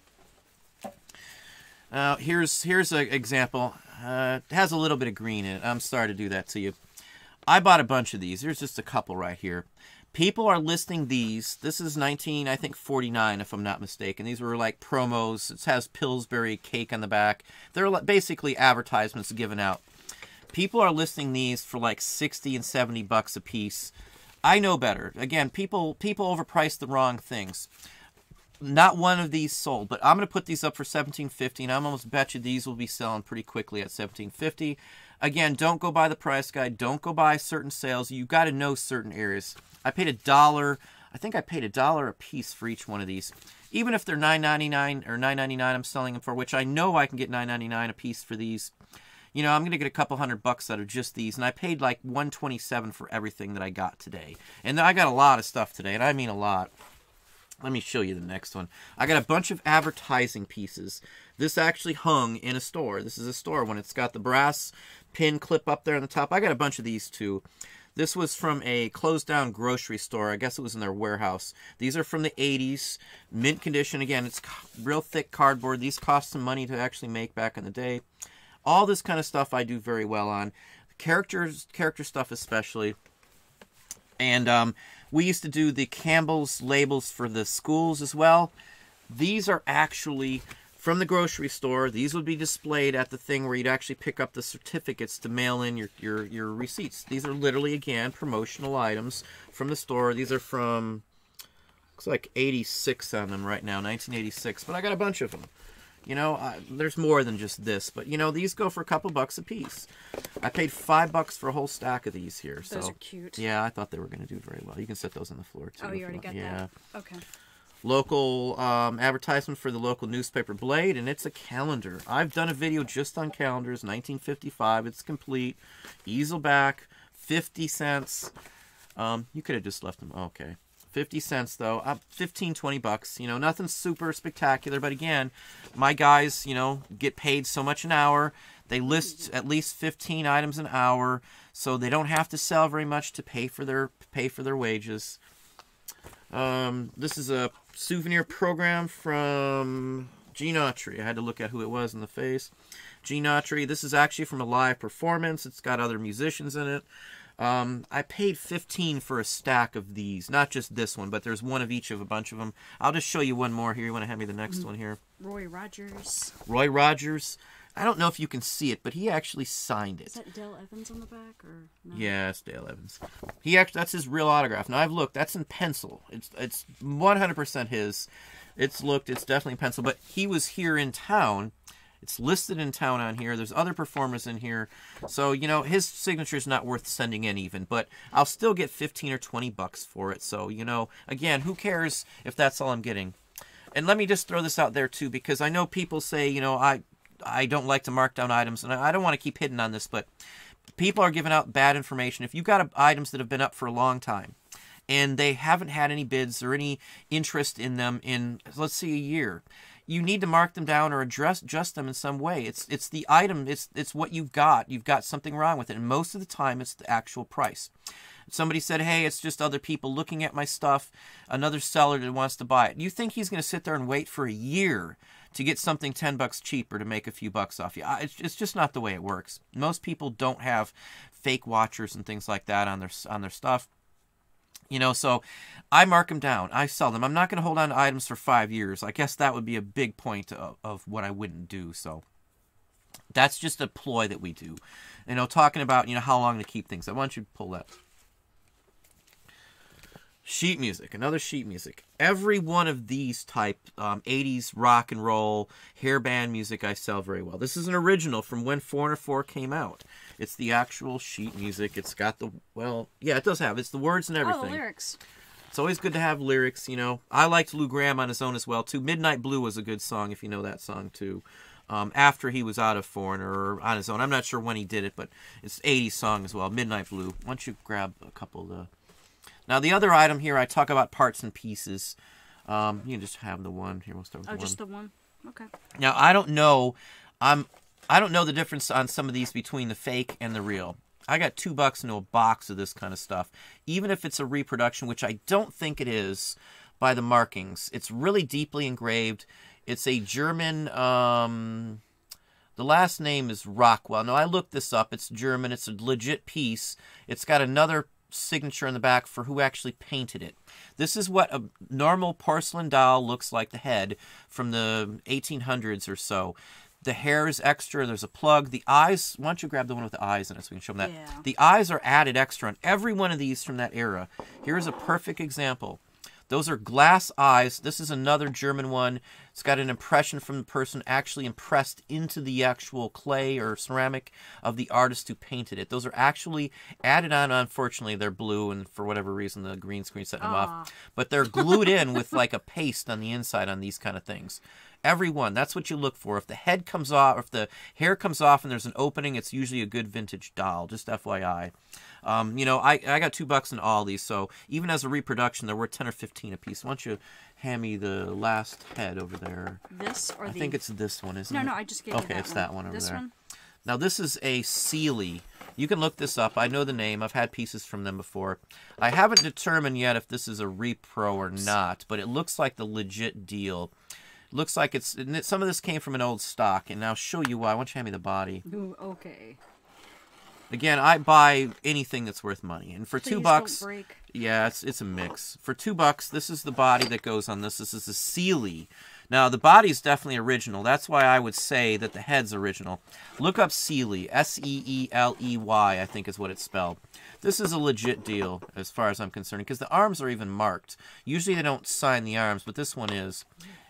Don't worry about the condition. People restring these. The strings stretch. They're like elastic inside them. So I've got the whole doll. It's in pieces. Even these pieces and parts are not damaged. Even if it's a reproduction, this doll here for my $2, just this one doll, and I've got a bunch of heads and parts and pieces. As a Sealy doll, I'd figure $75 or better on this. Her fingers aren't broken. That's the key on these. Make sure the toes and fingers aren't broken. It's all here. I've got the legs. The rest of the pieces are here. It has, you know, straw pieces falling out from it being in storage bin. These were stored originally in like straw and hay, believe it or not, when they were originally issued. So anyway, that's what I'll show you today. I don't want to be going off and showing a bunch of stuff that many people may not be interested in. Let me get the dust off. Sorry, babe. Oh yeah, just throw it on. Oh, no. Let's go back to some questions here. Good idea.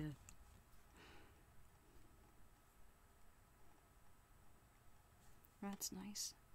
Well, you're lucky if you... So, again, everything that I show you, I show comps. Those are honest, legit comp sales that I show. All the stuff that I show.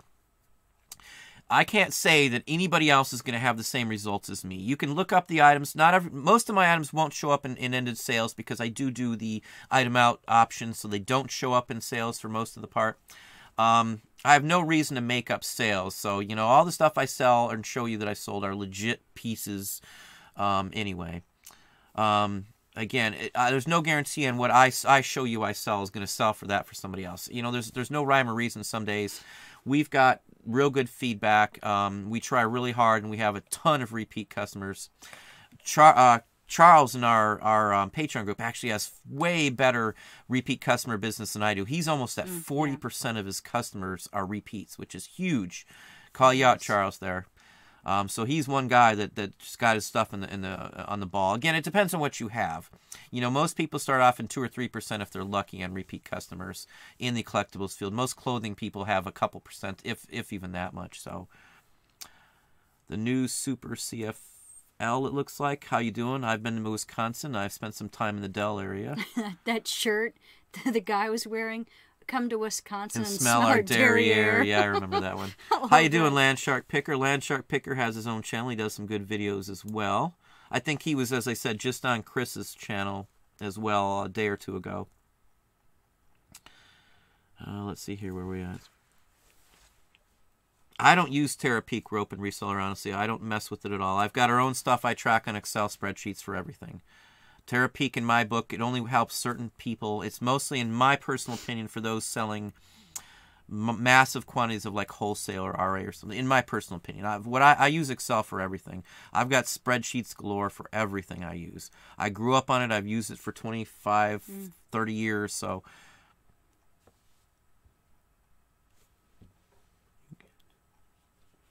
lost my shoe. what about circus postcards? Are there a good price to pay for that type of? I pay $1 or less for most every postcard, honestly. So if I'm buying a postcard, it's $1 or less. If I buy it in bulk, it's a penny or less for a couple postcards usually. Some circus are okay, mostly real picture postcards. But most circuses, if it's like a Ringling Brothers postcard from like 1910, it's going to hold some value. Something like that. Tom Thumb stuff like that. Pinheads and things like that will always sell. Circus sideshow performers always sell for us. Always.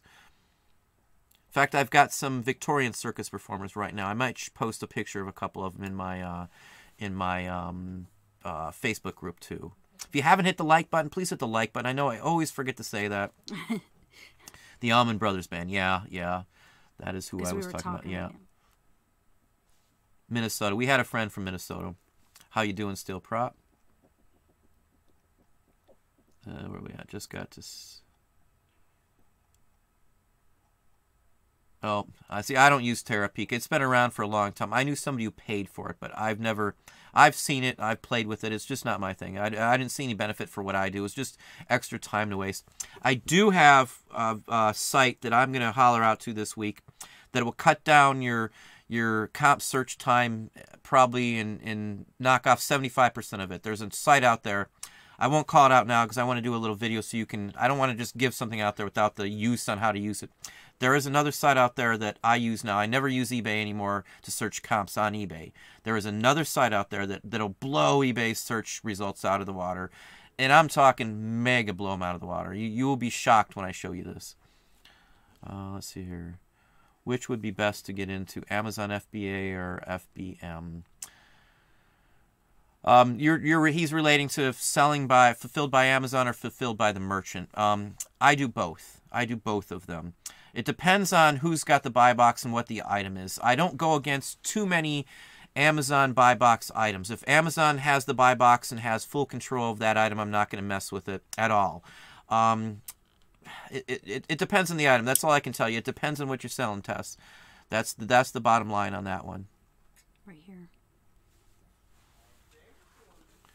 Yeah, I saw that you got an eBay store, Landshark. Dave the Wave, how you doing? Again, I'll call this out. I'm going to be on Thrift Shop Hustler's channel tomorrow at noon. Chris's channel at noon. I have a link down in the actual comment section of this video to his channel and to that actual live show. Again, tomorrow at 12. I'll push out some more, so if anybody's interested in checking that out. Chris is a very artistic person. He does Evilos, which is another channel that he's had for a long time. He's done stuff with Disney. He's a very down-to-earth, honest person from what I see. So I don't do much with a lot of channels, but you know, the ones that I I see the legitimacy of, I will get involved with. So the dog wants me to pick him up, but he hasn't had a bath and he stinks. Yeah, leave him down there. Amazon sell. Yeah, I didn't mess with Terapeak for that reason. I didn't see much use out of it. Even if it was free, I don't know what I would do with it, because again, I've got systems in place that I've used for years, and they tell me all my numbers I need. I'm pretty in my business, I know where every single dime went. Every single day of the week, I can tell you where my money goes. So, I know what my sales go, where I'm up. I track my sales. I do projections. With projections, I don't need Terapeak for what I need the information for. I can get it myself. It's all there for me. Well, thank you, Donald Keith Brown.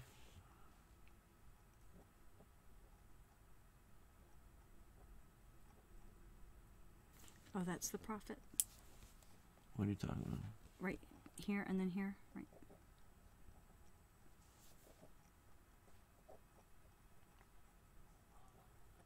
You got to start somewhere. I mean, I'm not going to get into what we make, but, our monthly is well into the 5 digits, in any given month, well into the 5 digits. So, and that's just on eBay. We do 9 platforms, if you're unaware. Yeah, I don't do WorthPoint either. Most of the stuff I sell, I can get my own prices from. There's many ways to get prices without using WorthPoint, believe it or not. There's other sites, there's other avenues. Most of the time, I can come up with my own prices. If I give something away too cheap once in a blue moon, I'm not going to cry about it at all. I'm cheap, so money-wise is money. The Misfits, there's a good one right there. That's a good punk early one. And the vibrators, I like them. NASCAR Man 3345, how you doing? Yeah, I never, 99.9999% of every vintage item I've ever sold has sold without issue, without problem, no returns, no nothing. And that's across the board. Again, I've given up all the risky stuff. I don't mess with glass. I don't mess with big items. I don't mess with clothing.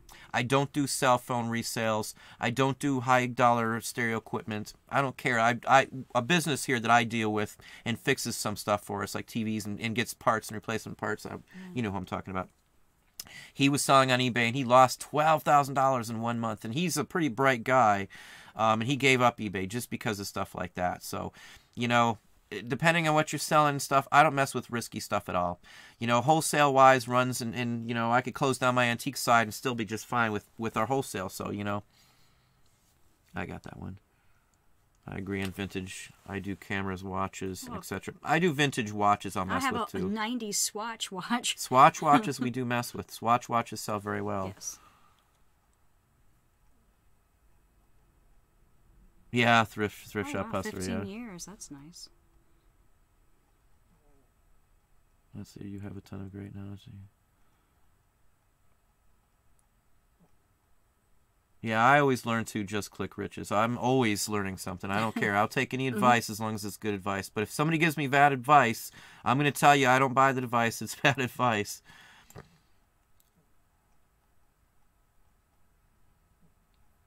Hang on, let me catch back up here. We're going to have to cut it off in just a few minutes here.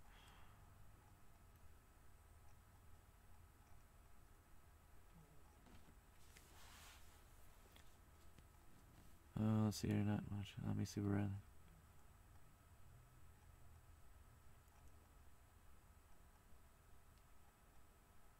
Damn. E&P.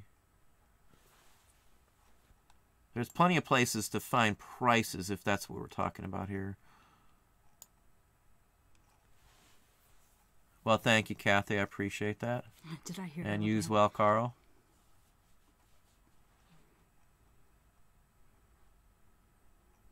Yeah, we've been to Alabama many times. We used to go to the big flea market in Mobile, Alabama quite often. And then we have friends in Troy. George Orr, yeah, Annie's got it right there. Oh, yeah. Yep, Mad That's Potter. exactly who it is. That mustache, it was so neat. Yeah, I heard he destroyed a lot too. Annie's right. He was an intro. There's a, as I said, there's like a 20-minute show talking about just him. Yeah, plushies sell any You know what I see people making, and I'm talking hundreds of dollars, like $800 for a full size custom My Little Pony. Type in custom My Little Pony, and you will not believe, if you can sew or stitch My Little Ponies, making them to look just like a real My Little Pony. We've seen some for $800 to $1,200, even $1,500 before for some large custom ones. They're crazy prices on those, and I mean crazy prices.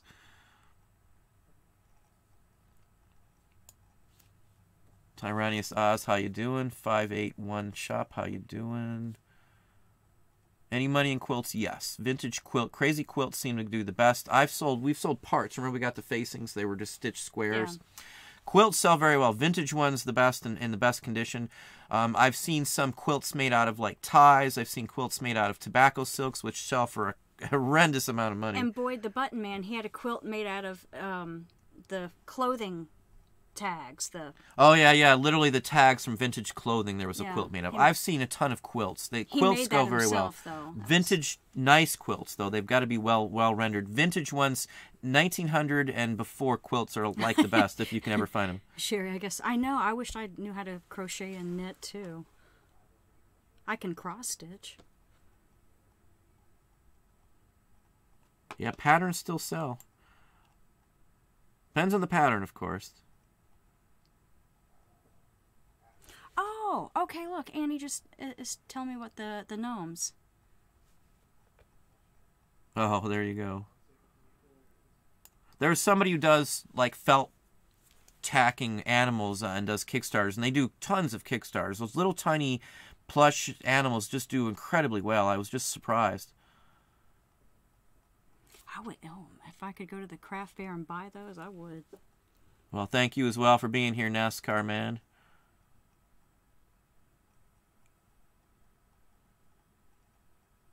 Yeah, 5 o'clock, you're too late. We got there at 3:30 at Webster's, just FYI, Hawk. Yeah, Webster's is early. We were gone sometimes before the sun came up on occasion. The best kettle corn. And yeah, they had some good kettle corn. Yeah, yeah. Love the kettle corn. Yeah, we got there at 3:30, and I didn't set up until 4, and I ran around for 30 minutes trying it with a flashlight. Yep. If I wasn't set up at Webster's on Monday morning, I was literally out there with the flashlight, looking as they were putting stuff out. We scored there almost every time we went there. And Disney always had people out there scouting to see. Yeah, to make sure you're not selling. There was one in St. Cloud, Florida, too, a flea market. And the flea market out there, I had some artwork out there, and one of the guys I was selling it to actually got confronted by Disney, and they took all of his stuff and closed him down. Took his license and everything. Right here? Yeah, we're going to have to cut it off as well here. We are going through the rock stuff as we speak. Covered J.J. Allen, original picture made in prison. Oh, wow. Letters will be worth something for sure. Good night, geezer man. We're going to have to cut it off. I know I didn't get to everybody today. If you have any really pressing questions, put them down in the comments. Again, I'm going to call this out one more time. Tomorrow at noon, 12 o'clock Eastern Standard Time, noon tomorrow. I'm going to be on Thrift Shop Hustlers channel. Again, there is a link right down to the actual live feed in the comments section. It's pinned down there. So, again, check it out. I will follow up some feeds tomorrow or some push-outs on the actual live show as well in Facebook for those who are interested. Again, it's live right now, the actual link, so you can save it if you want to watch it. Chris is a real good guy. Looking forward to talking with him on live chat. So I will let it go. If you're ready to go too, we will call it quits.